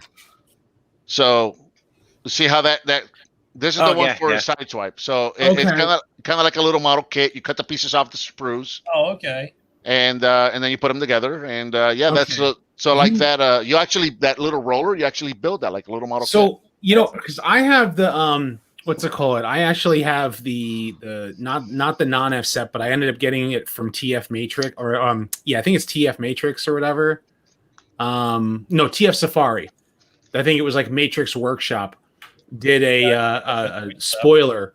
But the spoiler doesn't fold down on the back of Sideswipe's leg. So I actually have them up there. But like it So it's doesn't like have that. clearance. Yeah, it's kind of like that. It doesn't have clearance. And it doesn't turn. Yeah, It's this one not that turns. big. It's not that thick. So the non-F one turns. This one turns. That's the one I was thinking about Yeah. getting that one. Yeah, this is it's a very G1 looking spoiler. Okay. And that's what I want. and the way it mounts on the legs, when you go to transform them, the spoiler pieces actually turn 90 degrees. So Okay. they're up, so they'll be up and down the side of his leg here. And then it Yeah. also comes with little plug pieces, so you can plug these holes up if you wish. Now, Right. this spoiler that I have on here is, again, Fire Talks printed this one out.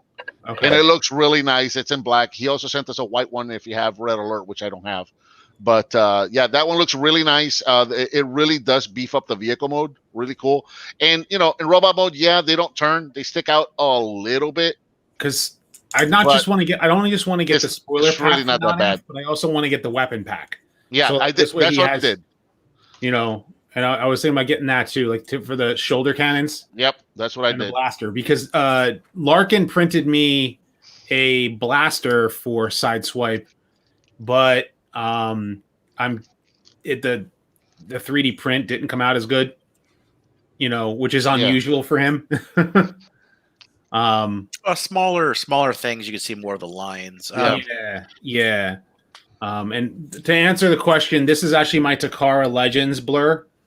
And I'm really tempted to get the Studio Series 86, even though I have him. This one here. Because I really like this blur.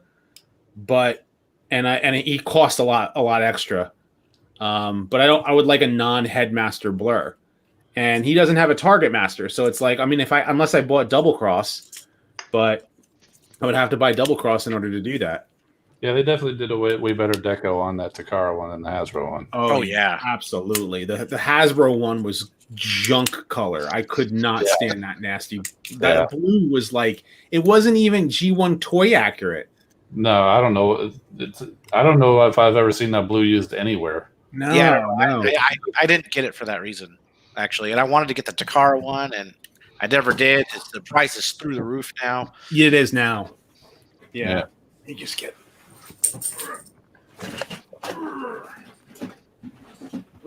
I also got the Takara Legends Cup. Nice. Oh, nice. I love the colors on that. That's a good deco too. And the deco on him is a lot nicer. Mhm. And he comes with, of course, his headmaster he's actually molded differently. So I want to actually transform him right here, and I'll show him. Yeah, you have the Orion packs. Oh, of course.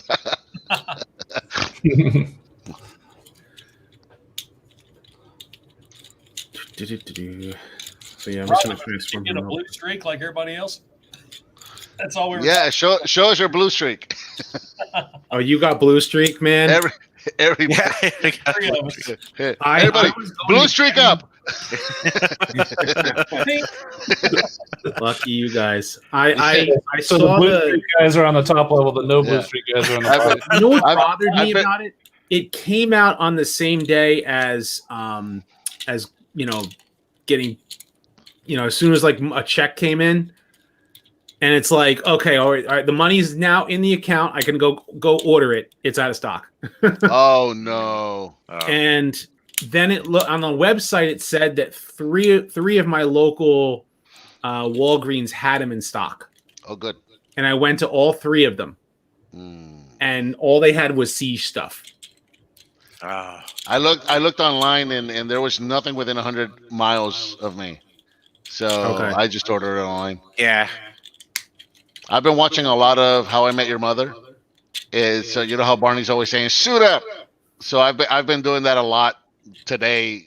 When anytime we were going to take pictures and we weren't wearing our packs, and somebody came up asking if, hey, can we get a picture? I'd turn around, look at the team, and go, pack up. You know, now I'm like, blue streak up.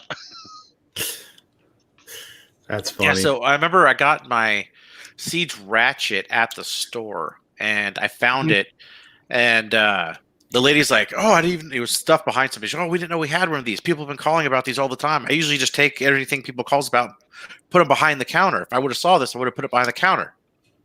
And I'm like, she's like, "There's a ton of collectors." I'm like, "That's great." that means I'm never going to get anything ever from this. Yeah, Walgreens. no kidding. There he is. Nice. Yeah, I've had terrible luck at Walgreens too.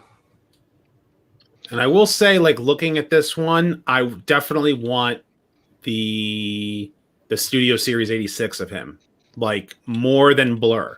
Mhm. Because the Studio Series 86 one looks a lot better than this, and this even did a lot of steps to make it better than the Hasbro one. Like the Hasbro one looked all chunky and had like it fit Orion Pax, but it didn't fit Cup. Mhm. So, but this to me, in my opinion, like this one works as a Target Master because it came with a Target Master. But that's about it. Yeah, I think one thing I really, those ones that didn't get me is I really like Florio Derry's style of artwork, and the new Studio Series stuff really, they really, they homage the original character, the original designs, but in turn, of course, that's Florio Derry's artwork. It has a lot more of that rounded aspect, that sort of, I guess, more organic shapes is sort of a weird sort of term to use, but I guess that would be appropriate. It makes sense because you think about the season 3 figures compared to their toys. Yeah. Specifically. I remember seeing him in the movie and then finding the toy. I saw the toy after the movie and like, that is The nice. colors weren't even right. Yeah. I think most of us probably did. Like that we went and saw the movie in theater like in August and then went to the toy store and then saw the toys. And some of them were like, oh, okay, this matches this one matches the animation model. I think like Hot Rod looked all right. Mhm. I love the Hot Rod toy. Like I absolutely loved that Hot Rod toy. And you know something? For it being not that great of a toy, because I loved the character, Rodimus was like, I actually liked the toy, but at the same time, the toy was terrible. Yeah. It was pretty The bad. Hot Rod was still It looked like this. Yeah. that G1 Hot Rod toy still kind of felt like the season 1 figures did. Yeah. The original Diaclone figures. That Hot Rod still kind of felt like that. It was kind of like the last figure I can think of that still had that G1 season 1 feel before they went into just super exploded just blocks of plastic. Hey, I'd like 2 points of articulation. Don't knock him. I'd like to get that Japanese G1 Galvatron. That's in the right colors. That comes with the Matrix. I'd like to get Yeah, I'd love to those. get that one too. I had that, and it was victim of the 2012. Oh no! It was great. It had the goatee and Yeah. Hold on a sec here. Him away. I'm kind of surprised we haven't seen the new Galvatron. And there's going to be one. It's on the boxes. yeah. I'm just they haven't. I think they're holding off on surprises. I very recently picked up the Titans Return one. And then I got the sticker set for it, and I really like that figure a lot. So even if they, toy upgrade gives him a helmet. the toy hack set comes with the helmet, which makes it look a lot better. Yeah. The only issue at that point, once you get the toy hack set and you get the helmet, the only real issue is the cannon thing not being able to turn. Oh yeah. But realistically, if you're in the movie, he had the cannon on the front of his forearm because he used a trigger on it. So that's kind of correct, but it just makes the posability not be there. But that is a great figure. I was very pleasantly surprised with it. I just recently picked that up like maybe a month or two ago, I think it was, Jason. Something like that. Yeah, see that helmet is rad. Little piece right here that gives him the proper pose with that cannon. Yeah. Where did you get that piece from? I think what was the 3D printing company everybody was going to a few years ago? Shapeways. Shapeways. Okay, gotcha. Because the purple is a little off from everything else, but it's covered up completely so you don't see it. But I even took Sharpie and see how I gave him his goatee. Mm-hmm. Oh yeah, looks good. I love how his head is Megatron. I think that's really clever. Yes, that is really cool. Yeah, that is a great figure. Camera. Hold on. Same thing happened to me. Megatron, based on this guy, just keeps getting delayed and delayed and Yeah. delayed. Really? Yeah, No kidding. Back to like what November was it now? December 1st. Wow. December 1st. Yeah. Yeah, that's messing everything up. Because I had, I planned for the finances here, here, here, and here. Now they're just like grouping them together. That's the bad thing about all these pre-orders. You forget about them. All of a sudden, why do I only have $3 in my account? Right? Yeah. Yeah.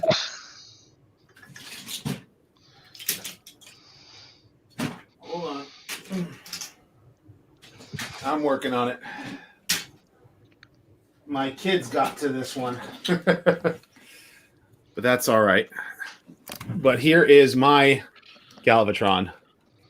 Titans Return Galvatron. Nice. And I'll let Patriot come back so I can kind of actually show him off, because I actually did a whole video on the work I did on him. This stream has turned into a show and tell. It has, hasn't it? Well, that was the whole point. That way, too. That was the whole point. We've all been buying figures, so the whole point was to show off Here's what my we've got. Galvatron. Oh, it's a completely different head. Yeah. Yes. Oh, Not only is it a different head. First of all, I painted the treads. I also painted Megatron. Yeah, Oh, right nobody remembers his actual name. We all just call him Megatron. Nucleon, I know. on. And then I painted the actual head purple. Nice. That was until I got the parts. Because once I got the parts from Shapeways, let's get him back in there. The piece here is somewhere in that bin. But this piece here,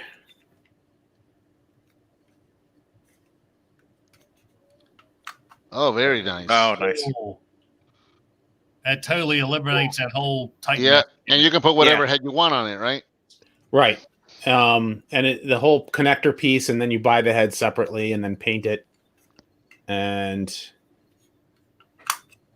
Nice. boom. Very cool. And of course, he's got the arm-mounted cannon. It's on the side of his arm. Because you got the same one, and I painted mine. So this purple on the connector piece is the same purple I used on the head, so it matches. And it's a close enough match. What the purple that I got was painter's paint, and I can actually show it to you. That's a convenient name for paint.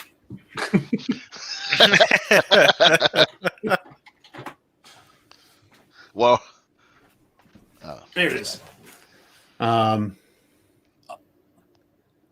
okay. I know what. Oh, right on. So I found these were at Walmart, and I think they were $6 a piece for the purple, and that's the purple that I use, and it's actually a decent match because purple's hard. Purple and gray are the two hardest colors in my opinion. I think to match, to another toy, to make it color match. At least from my experience. So this is it has been a show and tell. But that's what makes it fun. Exactly. Yeah. Say Crimson right away replies, the show is Bros and Bots. Yep. Yeah, right.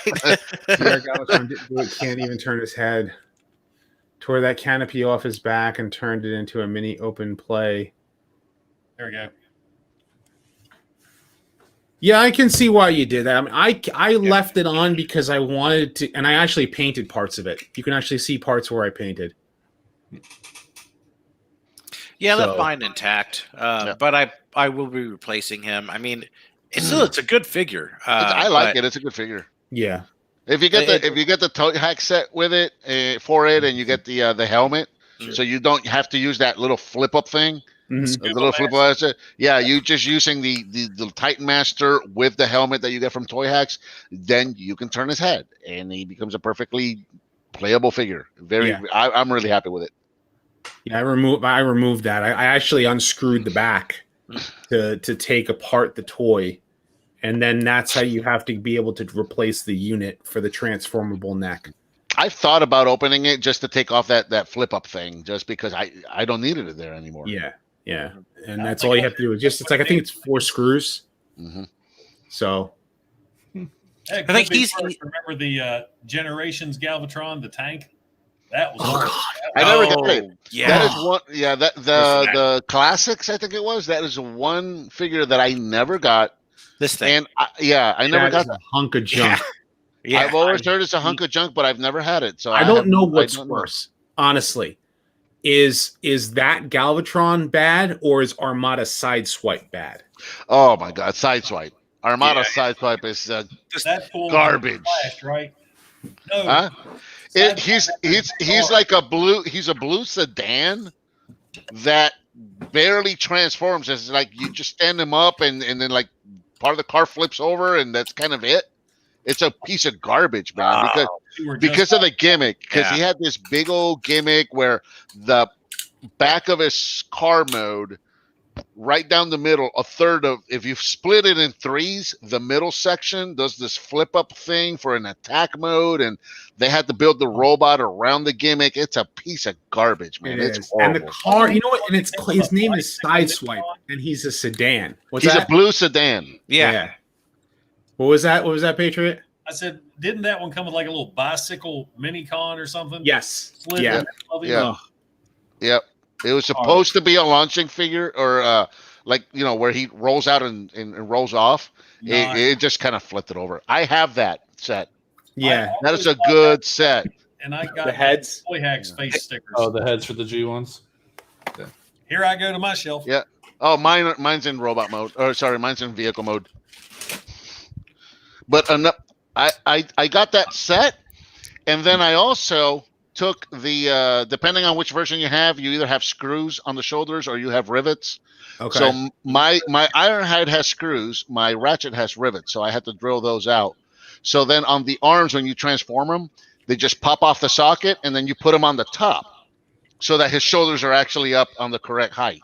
Huh. Interesting. I have, let me see, let me blow myself up here. This is a Toy Hacks decal set they don't make anymore. It's the I remember that sticker set, and I wanted to buy it, and I didn't. Loop over, so you got the back of the head there. Yeah. An actual face. And I've got the same one for Ratchet. Nice. Nice. This was another one I was so disappointed to get as a kid. I was like, what the hell? Right. What's crazy is that I have my. What was that? G1 Galvatron in this bin as well, and something. His black blaster. So what you end up doing earlier? What you end up doing here is this is where his shoulder is at regularly. Okay. Right. So by removing that screw or that rivet back here, you can actually it's parts for him, but you pop it off, and then you can put it on the top here, and then turn the shoulder around. Now, when you put the head on, you've got yourself a properly, I guess, proportionate Ironhide. Interesting. That's pretty cool. Yeah. That's really cool. Makes him look a lot better. Yes, he's dusty and dirty. Everything is dusty and dirty. I haven't finished cleaning everything, so. No judgment. The bane of our existence. Yes. Yeah. How many do you have in your room? Huh? I use a paintbrush, which is a can of air.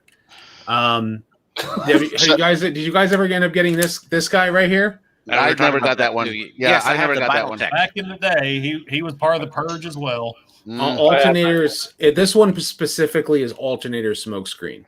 Yeah, I haven't got him out of the box. Yeah, I got the Vinyltech one. Okay, yeah, like so this one's got all his racing decals and all that, and I remember it was like so cool because it's like they molded so much detail into him, you know, like if you actually look inside here. Oh yeah. But my problem with him is that he didn't scale well with any other toy. You know, like he's huge. What's that? Shaving brush. You remember these from the old weapons cleaning kits? That's where this one came from. Bert, I had to laugh. I didn't notice your comment on the hot chip video.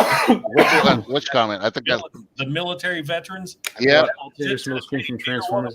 Back down. Yeah, who's next? Who's next? Oh, I don't know if I can handle that. See, look at how much better that looks.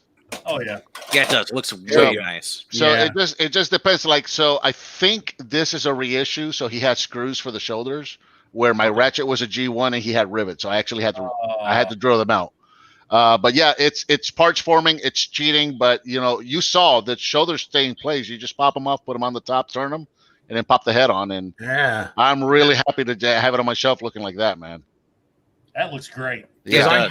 I have the Encore still MISB. So Really, that's what this is, Encore. yeah, so if I have the Ironhide and Ratchet, basically you said you unscrew it. Is that what you do? Yep. So let me get this out. So normally, that's where that's mounted, Right. right there, and there'll be a I have screw. I have there- a G1. I have Nope. my G1 Ironhide and Ratchet, and I have an Encore still MISB. So For both Ironhide and Ratchet. I believe the Encores are screws. Right. Which is obviously a lot easier to work with. The ratchet and the Yeah. rivets and the drilling, you might mess something up there. So take the screw out, and then you just take it off, put it up here, Also good for Dustin Keyboard. and do that first, because when you put the head on, Let me. the head is also going to hold the shoulders down in place. Yeah, the problem So I had was like the new head scrapes the face. Yes, it does. Yes, it does. But I mean, look at that. That's what Toy Hacks is for. Well, here's the thing: is you have to take this off to transform them. yeah, Because the thing with the head is when you take this off, this will actually flip down, and then you can put it right back on again, so you can transform him in the vehicle mode, and the head is still there. That's Yeah. neat. But that's the thing, is you have to take this thing on and off constantly, and then you start scraping up the little face sticker. the in there. mark. Yeah, the face. So basically, don't put the sticker on the Encore, Yeah. and then Or pretty much, unscrew how it. many of us actually transform our G1s anymore? Right. Yeah. That's Every true. time whenever we're reviewing something that we need to do a comparison with. It's like Right. Yeah, right. Yeah. Pretty much. That's Yeah. why I only compare in robot mode most of the times. Now, we were talking earlier about pissing people off with unboxings and stuff. I took this before I was doing reviews, and I did a Toy Hack set. Let me blow myself up here. On G1 Bruticus. This is a upgrade set to make him cartoon accurate. Oh, Yeah. nice. This is not a reissue. This is not a KO. This is an original Bruticus that I took all the G1 stickers off and applied these Toy Hacks decals to. Oh, I bet people were mad at you. I just had a picture on my Facebook page. This is even before Patriot Prime existed. And people were like, how dare, and once again, I was like, because it's my figure. And that's Yep. what I wanted to do. Yeah. I mean, it even has, take off the back. See the 3 dots on the back? Oh, that's cool. Yeah. Dude, people get real indignant about that stuff. I had somebody was giving me a hard time over those Japanese KO G1 figures that I get. Some figures, let's face it, I didn't have a Sunstreaker, I didn't have a Hound, I didn't have a Mirage.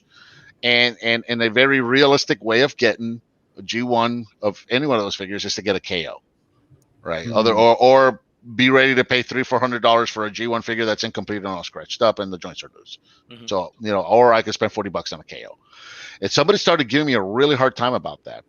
And I'm like, look, dude, it's my collection. It's my money. I'll spend it any way I want. And they're like, yeah, but you know what? Someday you're going to die and that collection is going to get sold off and people are not going to know that those are KOs. I'm like, who gives a crap? I'll I'm be dead. dead. Who cares? What do you care what's happening to my collection after I Yeah. die? It depends upon how purist of a collection you really want. Mm-hmm. I mean, like, even people would even clamor on about reissues. Mhm. Like, I don't mind people really wanting a reissue when a figure is, like my blaster here cannot open, and look who's stuck inside. Oh no! Like I can't get him out. This is my original well, this is my second blaster. My For what's first worth, one. it's super My first easy one to was fix. broken. What's that? It's super easy to fix. Go I got a blaster. I got one. I don't know how much I paid for it. It had the box and everything. I took it apart and fixed the mechanism. It just needs a slide. I mean, you put everything back together just how it came, make sure everything works, and it's It's perfect still. Like Huh. it's really easy to fix. It's not like Soundwave, where Soundwave is actually kind of difficult to fix the tape deck. Okay. Yeah. So Sean McTaggart says something here, and yeah. So you can get a G1 Optimus Prime KO complete trailer, all the accessories, comes in a box, just like the G1 figure that we remember as kids, for $40 from China. And this was out about the same time as that $50 Walmart cab only one came out. I mean, so for me, I have no problem with the KOs as long as they're not trying to be sold as originals. Exactly. And that's Where's why Kato? I'm okay. Yeah, that's why I'm okay with it, because it's not 10 years ago when people were doing that. People were getting Right. these KOs and passing them off as G1s and getting $300 or $400 for them on Right. a KO. They're not doing that now. We've been past that. Those people have been called out, and these KOs, they let you know. They call them unofficial reissues. Yeah, unofficial reissues. Yeah. And you know what you're getting. You're getting a KO. It's $40. And you're not getting a G1 Mirage in the box for $40. Right. Yeah. Come on. You There should. is- Yeah, you know better. And for me, it's a placeholder. Again, if I have the figure on my shelf, that's good enough for me, because I have one of that figure and I can play with it. It looks and feels just like the one I remember as a kid, and it's on my shelf, and it looks right in here's place the with all thing. the other ones. As long as as long as it's not passed off as an original, Exactly. I'm okay. I'm all right with that. I mean, also because some of these molds can never be officially reissued again. Mhm. Wheeljack, Sunstreaker, And Mirage. Mirage, he has Mhm. one. There are a few others that the mold is just too damaged and can never be reissued again. And so I'm perfectly Some molds were fine. stolen, some molds were broke. But as long They have as to reverse engineer. first of all, for you, as long as you're okay with getting the toy on the shelf, but also being aware that it's a knockoff and don't pass it off as a real one. Like it's kind of like that gray area where you're like, I'm all right with this, but it's not like as long as you know that it's not an official. I have an actual official G1 swoop, but I'm seeing the comments are talking about the KO swoop, the people, but Chinese knockoffs makes it hard for me to trust any complete G1 Prime on eBay. And that's true, because people will pass it off as real. And you have to be very careful about that. And you have to be aware of what you're buying. As long as they tell you that it's not an official one, then that's that. And some of them really, it just kind of comes down to just the fact that it's a KO is screwing with your head, and that's it. Because some of these KOs, the plastic quality is identical. I have some KOs that are better than the G1s. I have the KO reflector. I have a G1 Superior. Yeah, my reflector has some problems with the weapons, if you remember, on my reflector. But it's a KO, so who am I going to complain about it? A few years after mine, because mine was damn near perfect. Yeah, but which one was I going to bring up? Oh, a G1 Superion. I have a G1 Superion that's an original that does not fire. It does not have a firing mechanism. No springs, no nothing. And I have a KO that does have this. Guess what I did? I opened them up and I did a little surgery. I swapped them over. But the KO that I had, I gave it away. But I had the KO, and then I put the Toy Hack sticker set on it, and then I had the actual real G1 that I had only because somebody gave me a box of their G1 toys for help building their Stormtrooper armor. And that was kind of like their thank you was, here's all my G1 toys, you can have them. And he had a complete Superion in there, and I could hold them side by side. You can't tell the difference. You really can't. I've got some Optimus Prime trailers that I got a KO, and I had the original, and you can't tell the difference. And I'll tell you this right now. Those trailers are on my shelf right now. And I was looking at them the other day when I was putting these shelves up. I don't know which one's which anymore. I've completely lost track. You can't tell the difference. Do they have the same, like the T4 or T marking inside the? They're in the back of that shelf. I mean, From what I There are understand, certain ways. It'll continue to be there a are mystery for a certain while. markings on the toy on the knockoffs like that actually do kind of like are telltale. Like you can tell like this There one are is a some. knockoff. Yeah. But the point of all of that was that some people really get hung up on the word KO or because it's a KO, it's a piece of crap, and it's a lot of times it's not, Because the quality's just as good as the original. If you remember back in 2001, 2001, those knockoffs were garbage. Yeah, we were getting a lot of garbage back then. If you're buying them from like, I don't know, Tuesday Morning or from Big Lots. I had a few of those. The G1 combiners that would come in Easter baskets. Yep. I remember those. I had an Optimus that I got from Big Lots that had GPS out of the package. Oh wow! Oh yeah. Hey guys, I gotta help put my daughter to bed. It's her bedtime. Yeah, so I gotta bring her in. We'll sing her something. Yeah, I gotta go. My wife's drawing the bath now, so I gotta help out with that. Okay. So I do have to get going. But it was lovely talking to y'all guys. I always have fun doing these. Fun as always. Yeah. All right, guys. Have a good night. See you guys later. All right, take care, buddy. See you guys. Now it's just us four. And I don't know how much longer I'm going to be on here. I told the wife I'm going to do this for about an hour, and we're at 1 hour and 49 minutes. We're almost 2 hours in. That's because I came in. Well, every time we do this, I think I mentioned before, this is just fun. This is how I hang out with people anymore. And I think Bert and I, any opportunity we have to throw the camera on and shoot the bull with each other, we do. Chips.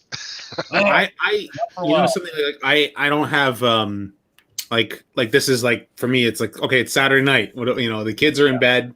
Like it's 10:50, so the kids are sleeping, and I can sit down and like watch an anime or something like that, or play a game, or try to work on a script, or I can hang out with the guys and talk Transformers toys. So. I almost went to bed. I almost forgot about this. I had a costume event that I did today, and I was tired. I was getting ready to just go lay down on the couch and pass out watching some Airbender, and then I remembered that we were doing this. Well, I'm about wiped. I worked 9 hours today at a polling place, and I'm the head guy.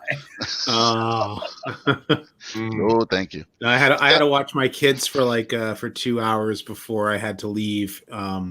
Because my and then when I came back home, and it's like, I wonder what's going on, and then I see the Bots and Bros, and I'm like, I'll hop on there because I know who is it, like H&E Games or whatever was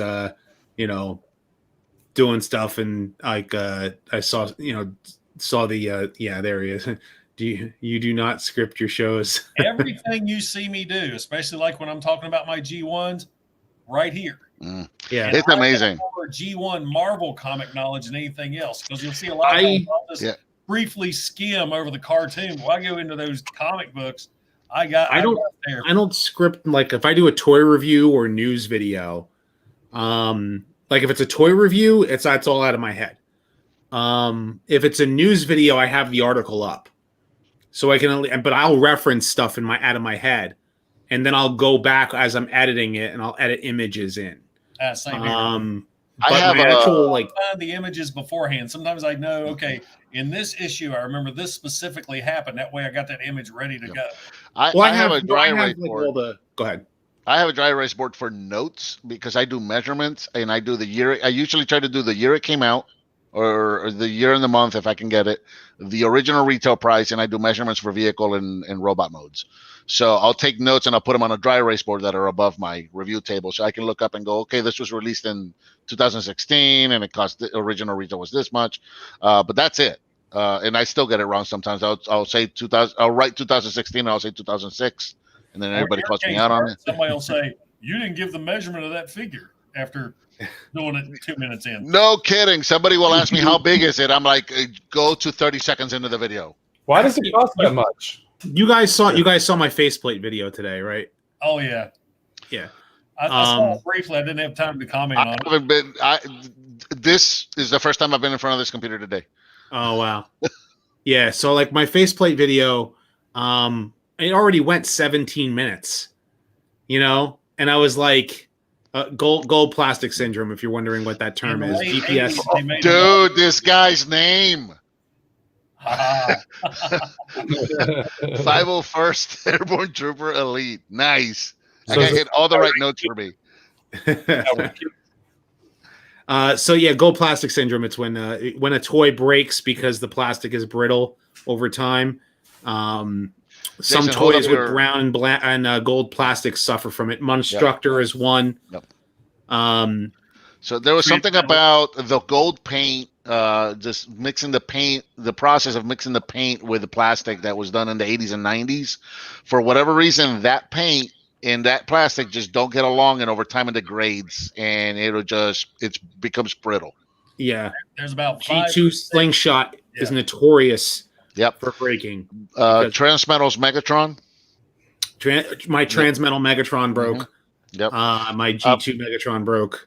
I've got a Voltron here that was made by Trendmaster that was just brittle out of the package. I bought him brand new at a convention, and as I'm opening him, pieces were falling and breaking off of him.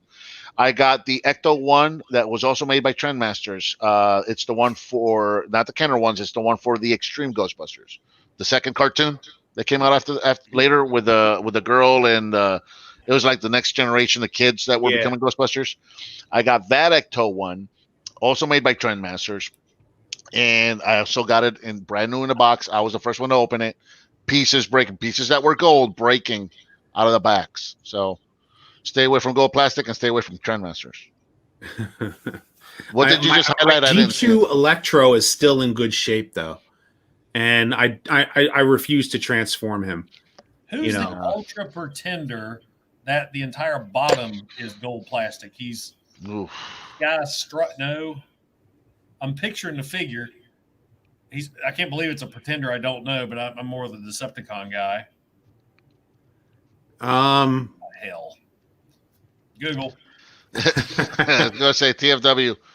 Yeah. He's an Ultra Pretender. He came out with Thunderwing. Okay, so he's an ultra. So in other words, his pretender shell is actually transformable. No, not the Ultra. Mega. He came out with Roadblock. Mega Pretender. So that's where the shells were transformable and the robots were also where transformable. The shell was a vehicle that the shell was a vehicle that the transformable shell could also get in. It had two shells? Yeah, hold on. I got a great one here. So like a double Pretender? Hold on. Okay. He's like, oh, Look, I actually look. have him. Look at those PJ pants. I don't think he can hear me. Yeah. Oh, obviously he can. All right, so here. Transformers, Ultra Pretenders. Oh my God, I remember those songs. This is a Mega Pretender. So I have the gold plastic syndrome bot here on top. Oh my God. So what would happen is this piece here opens up. And he goes inside. Yeah. Oh, yeah.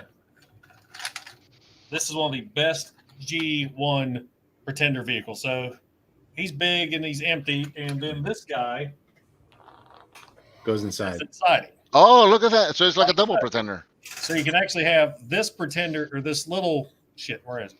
This little guy fits inside this one. And then they could all, like a Russian nesting doll, go together That's cool. in the vehicle. I actually did a review on this guy. And and then this guy can transform into a jet that the other guy can ride. And this one can transform into a car, but he will never be transformed. Mhm. Oh, he's showing off the real goods right there. Oh man. Is That's that masterpiece? Yeah. Star Saber? I would love to get a G1 Star Saber, but from what I hear at this point, $800, $900. well, not only that, but don't even bother transforming it because you're going to break it if you do. Yeah. Now, there isn't any gold plastic on it, but from what I hear, they've gone very brittle. Yeah. So a G1 Star Saber today, it'll just break if you transform it. I live in Jersey. I went to a convention in Pennsylvania, and this one guy had a table, and he had a G1 Metal Hawk. I want one so bad. He had Metal Hawk. He had a G1 Overlord. and Death Source. Wow. And the Metal Hawk was loose, and he was selling it for $700. And in box, it was MIB, not MISB. Death Source and Overlord were going for about $900 a piece. That's one I was talking about. Skyhammer. That's it. Yeah. That vehicle, I don't know if you can see here, the whole bottom of it was gold plastic. Oh my goodness. Everyone you ever see, the vehicle just has a big hole in the Oh, that's awful. See, why don't they give us reissues of those, man? That's what we need is reissues of the old Pretenders and the old Beast Wars, Transmetal's Megatron is one figure that I cannot figure out for the life of me why we haven't gotten the figure yet. Now, the four of us were probably we're kind of more on the hardcore G1 side of stuff, all the way up and leading up until 1990. But, I honestly think 87 through 90 is the series of toys, including the Japanese stuff, that deserves like Reissues. modern updates. And updates, yeah. I think Patriot Prime and I say this at least once or twice a week is that we need modern Pretenders. Yeah, real absolutely. ones, not this big. We need real ones. Yeah, and people could clamor on about like, oh, it's always G1, and I go, but G1 was also 87 through 90, and why aren't we getting the later half of G1? Maybe because people are like, oh, well, that's what killed G1, because they were trying to come up with new and creative ideas. They were trying to come up with stuff like Pretenders, something different. They were trying to come up with vehicles. They were trying to come up with, the Micromasters, the gimmicks and stuff. But the gimmicks were to keep the line going, and they weren't making like 700 different versions of Optimus Prime, 700 different versions of Megatron, 700 different versions of. They were making new characters, throughout the years. And to answer that question from Jay Lee, my Transmetal Megatron, the joint on his robot shoulder that tilts back to go back under to tunk underneath his T-Rex mode, it actually broke off on the hinge. The plastic went brittle and it broke. The hinges break. Yeah, but the same thing happened to my Fox Kids Dinobot. No, 10th anniversary Dinobot. I'm sorry. Really? His hand, the clamp itself. Yeah. You know how it's like the two dinosaur feet. One of them actually broke off the hinge. Oh, that's awful. And I'm like, oh, that sucks. So my 10th anniversary Beast Wars Dinobot, which is the Hasbro one. The Takara one, the plastic is better, and that one has the paint on his mouth. They actually like painted a white stripe on the faceplate in order to make. I should have talked about that in my video, but there was too much to talk about in the video. Comments. I got a 10th anniversary Rhinox from the there's an arcade convention that I go to every year. We're not having it this year, obviously, because we don't want hundreds of people touching our machines right now. But this arcade convention that we go to every year. For some reason, last year there was somebody there selling Transformers. They had a booth selling Transformers and G.I. Joe toys. So I bought a double dealer from them that was supposed to be complete. And so I bought it, and I didn't catch this at first. I looked at him upon first glance. Oh yeah, he's complete. I'll take him. I got to my room. I'm checking him out. He was missing the chest piece. So I went back and I told him, oh, hey, by the way, this thing you sold me is missing the chest piece. And I didn't really make a big deal out of it, but just kind of let him know, oh, by the way. Later, I was playing a game somewhere, and he shows up out of nowhere. He's like, hey, man, I kind of felt bad about that. Will you take – I'd like to give you this. And he gives me a 10th anniversary Rhinox mint and seal box. Wow. I'm like, cool. Yeah, I mean, thanks. Yeah, I'll take it. So that's the one that came with that Build-A-Figure, and I forget the name. The Transmutate. Yep, I have Transmutate in one of the bins there with my, because I got the whole thing for Transmutate. So that Transmutate piece that came with it broke. When I took it out of the package, the leg breaks. broke right off, and I'm like, well, that's going in the trash. I glued it. I glued it back together. I threw it in the garbage. So I that was one that because I really wanted the Transmutate figure. So, but the plastic is really soft in some places and brittle in others. Yep. So it snaps in places, and then it warps over time. So I thought about it. I'm like, maybe I can get the rest of the pieces and try to put this figure together because I know it's kind of sought after. Garbage. Not worth it. Yeah. And yeah, but you got that chess piece for Double Dealer because you just put it on your Facebook or YouTube community page. Hey, has anybody got this? And within 10 minutes, somebody's like, hey, man, here's one. They sent me a whole Double Dealer figure that they had for parts that had the chess piece, and they sent it to me. So Event Progenitor is saying that G1 was 83 through 2001. No, it's 1990, 91 if you count the comic ending. Well, G2 came out in 94, I think it was. Because I was in Fort Bragg. I got to Fort Bragg December of 94 is when I got to Fort Bragg. And that's when G2 was coming out. That's when I was watching G2. 94, 95. Early, and that's when the toys were coming out. Because I was in high school when and at first G2 was just a bunch of repaints of G1 figures. Right, that was what it was at first. Yeah. But that 87 through 90, I think a lot of white people think that's what killed the line. It's not that that's what killed the line. Like you said, they were coming up with a lot of new stuff to do and competing with other lines like Mask and Ninja Turtles. Huge. Yeah, Ninja Turtles. They were competing with Micro Machines and Mask and all that stuff.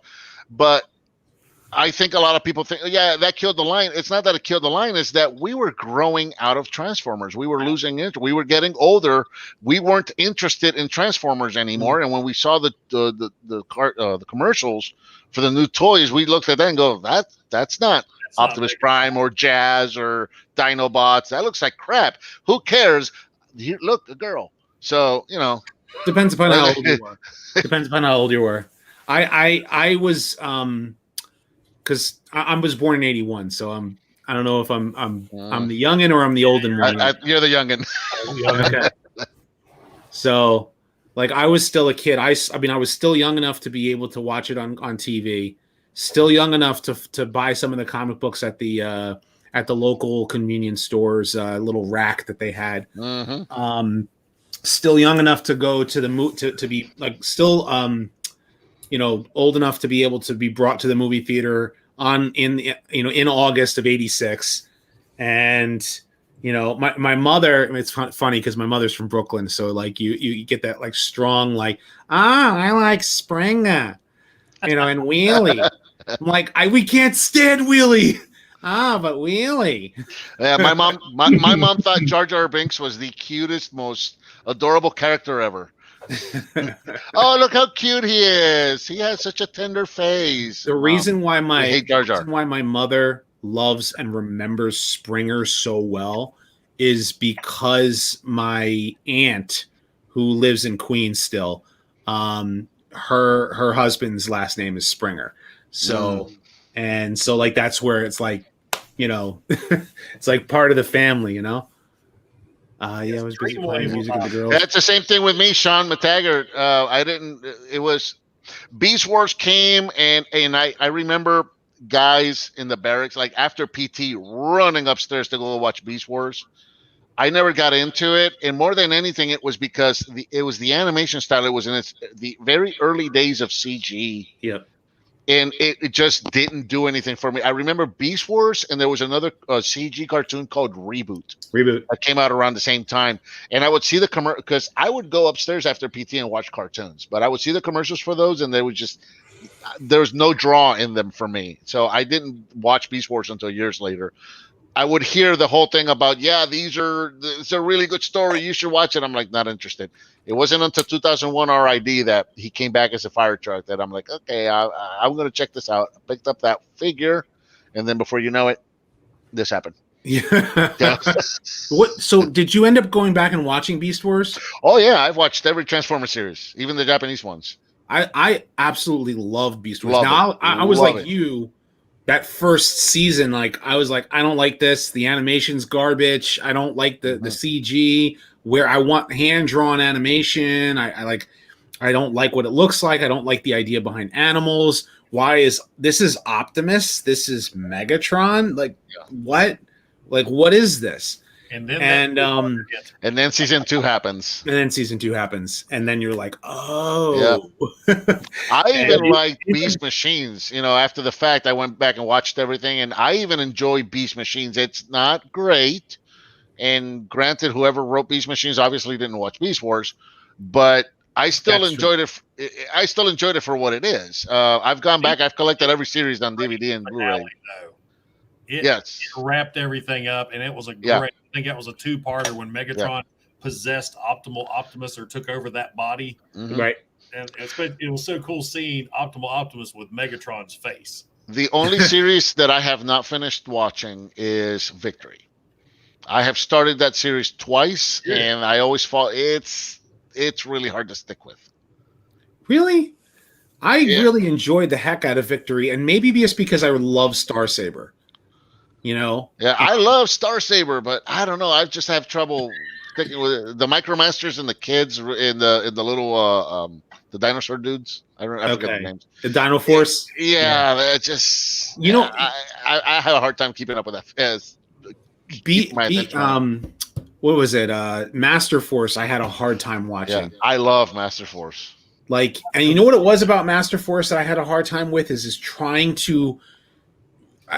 You have to remove yourself from it being Transformers to really like get into it. Like you have to see it from an anime perspective and not from a Transformers perspective. Yeah, that's what made Master Force hard to watch. And Headmasters, oh my god! You really have to process in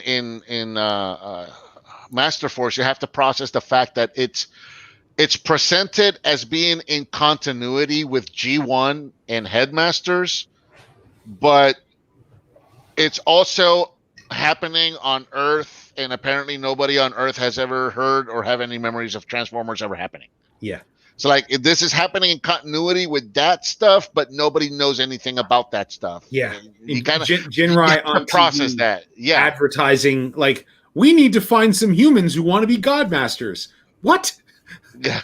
That was the most ridiculous plot point ever. Now, don't get me wrong; the action sequences were good. The storytelling was pretty decent. But you know what I hated about Headmasters was that it felt like it was like these people don't understand these characters, and then we're just supposed to enjoy the new ones, but they don't know who the old ones are, and the old ones don't feel like they exist or belong. So they're all about running through characters, just getting them in and out. Here's a character. We're using them for 3 or 4 episodes, but now we don't want them anymore. Here's a new guy. Yeah, and then there's the music. Dun, dun, dun, dun, dun, dun, dun, dun, dun, dun, dun. Oh, you will hear that in your sleep.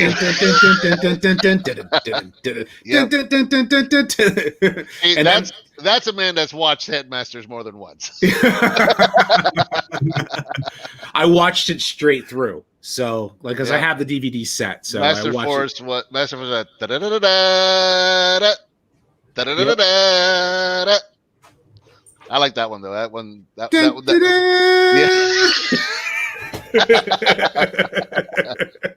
high tune, pitch tune.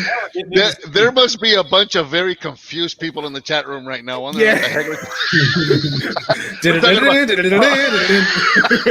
Obscure G1 Japanese cartoons that nobody's ever heard of. Master Force. I like that theme song. I use the 8-bit chip tunes of it in some of my reviews. I love that theme song. Or how about dash dash dash transformer? That's 2010. Transformer. Victory. Transformer victory. Transformer victory.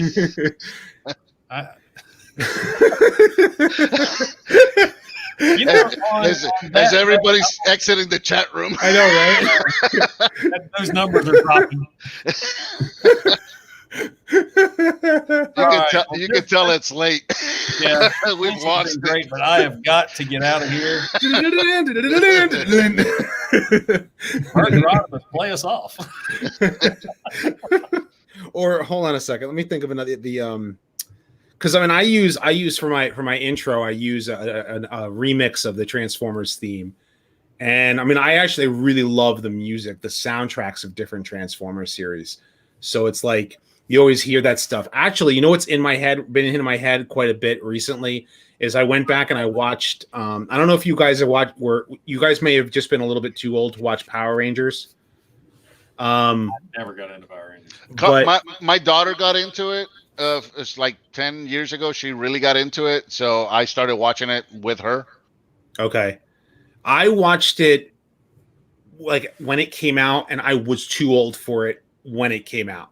Mhm. But I was just, I think with my age bracket, I was too old to really become a super fan, like how some Power Rangers fans are.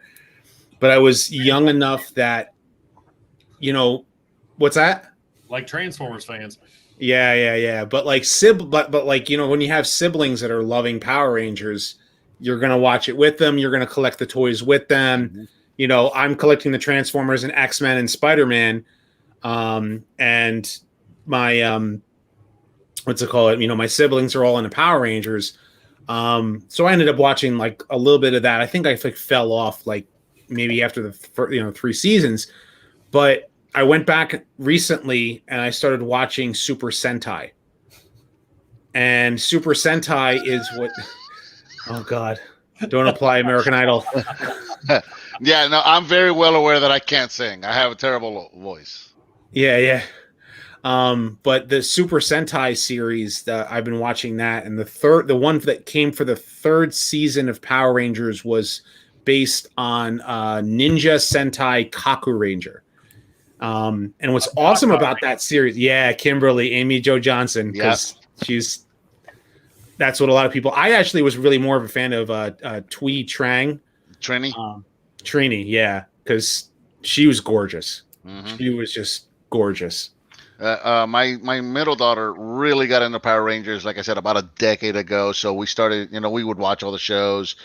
We've gone to, there's a convention in Orlando that happens every year. It's called Ranger Stop. Okay. We would go every year until we started going to the arcade convention because it's on the same weekend. And she kind of grew out of it also, but yeah, she amassed quite a collection of Megazords and a lot of those Japanese Megazords and those reissues and whatnot. And again, she's grown out of it. She has no interest in it. So I actually got them all in a box, and I'm planning on putting them in here once this room is all set up. I'm going to make a spot for them. Okay. Yeah. The you know something, I don't know how familiar you are with it being in connection to Sentai, Super Sentai, but like the first season of Power Rangers is actually the 16th Super Sentai series, and because they went on for like the late 70s. That's how long Super Sentai was running, and that's where Voltron came from. Like, if not for Super Sentai, we wouldn't have Voltron, because Voltron kind of has that same, mech that combines into basically a Megazord. Yep. Right. In a way, all of this stuff is connected. Yep. The Gundam, Transformers, because G.I. Joe in the 60s is what they exported as Henshin Cyborg in the 70s, which eventually became Microman. Microman. Right, which eventually led into them making Transformers toys. And they were already doing the mech suits with Gundam. I think Mobile Suit Gundam came out in the late 70s? 60s. That was Astro Boy. You're thinking probably of Astro Boy. I want to say the first Gundam series was in the 60s. I think it was 78. It could be wrong. Okay. Because it was RX-78 was the RX-78 was the first suit, yeah. Was the first suit. They built a real one in Japan. Yes, dude can move and walk. Yeah. It's insane. That thing is... While we're over here arguing politics, Japan built a real one of these things, dude. And it walks. It's beautiful. It's so cool looking. Like that was 70s. I was right. Like the late 70s. Battle Fever J was where it's at. I've not went back and watched like the earlier seasons of Sentai, but and that's right. Toei Spider-Man. You know, the Spider-Man. Spider-Man. Spider-Man. I've only seen clips of that. But I remember watching that when I was a kid. Yeah, but the Power Range not there was an American Spider-Man TV show in the late 70s. Yes. Yeah, no, I watched that one too, but see, I grew up in Puerto Rico, and in the 70s and early 80s, we got a lot of Japanese. Mazinger Z. Yeah, somebody was mentioning him, Kid Notorious. So this was my favorite robot growing up. Wow. So growing up in Puerto Rico, we got a lot of Japanese TV that was dubbed into Spanish. We would get the cartoons and we would get the series. So I actually grew up watching both the American 70s Spider-Man, the one that had the belt. Yep. And we also got the Japanese Spider-Man with the Leopardon robot. Yeah, this was our daily watch after school. If you didn't watch Massinger, you had nothing to talk about the next day in school. Wow. All right, guys, I am going to have to cut this off. I got people yelling at me in the other room. This was fun. Rodimus will have to get you in on the beginning next time. Yeah. We kind of do a quick haul of what we got and kind of shoot the bull for a while, but this was fun. We got almost 2.5 hours in tonight. I think Rodimus and I kind of just hijacked the second half of the show. We did. Fine. Talking about Japanese stuff. I know, right? Obscure Japanese stuff. We'll have to have a part 2 because I'm finding this interesting. I never followed all that stuff. It's kind of cool. And just real quick, I mean, I also met him, but Austin St. John came back as Jason apparently. Really? Yeah. He goes back for a guest spot. He'll go a couple of years where he's fed up with Rangers and doesn't want to have anything to do with them and not talk about them, and then he'll turn into like a super fan for a couple of years, and he goes back and forth on that.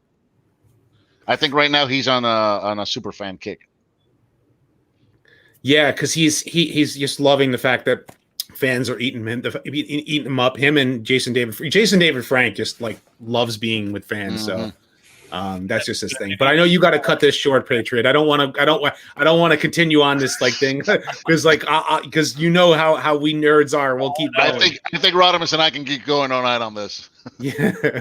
If there was a way I could shift this over to you, I can. But yeah, I think if you cut it. Okay, end it, right? Once again, this was a blast. I love it. This is our Saturday night hangout. This is how we hang out with our friends anymore. I wish you all lived closer. You hear that all the time. So we can actually do this in person. I've met Bert in person. I've met Hoist in person. One of these days, I'm going to meet you, and when the plague is over. So, but I want to give a big shout out to everybody in the chat who hung with us. We're at 40. I think around 46, 50 people have enjoyed this really off the rails show, and that's what makes it best is when we go nuts. And that's pretty much it, guys. Don't forget to like, don't forget to subscribe, don't forget to check out these guys in the chat because they put out some great content too. And that's pretty much it, guys. Thanks for joining me, and the rest of you, thanks for watching. This is Patriot Prime signing out. Until next time, till all are one. Awkward pause. We go to the end broadcast, and there we go.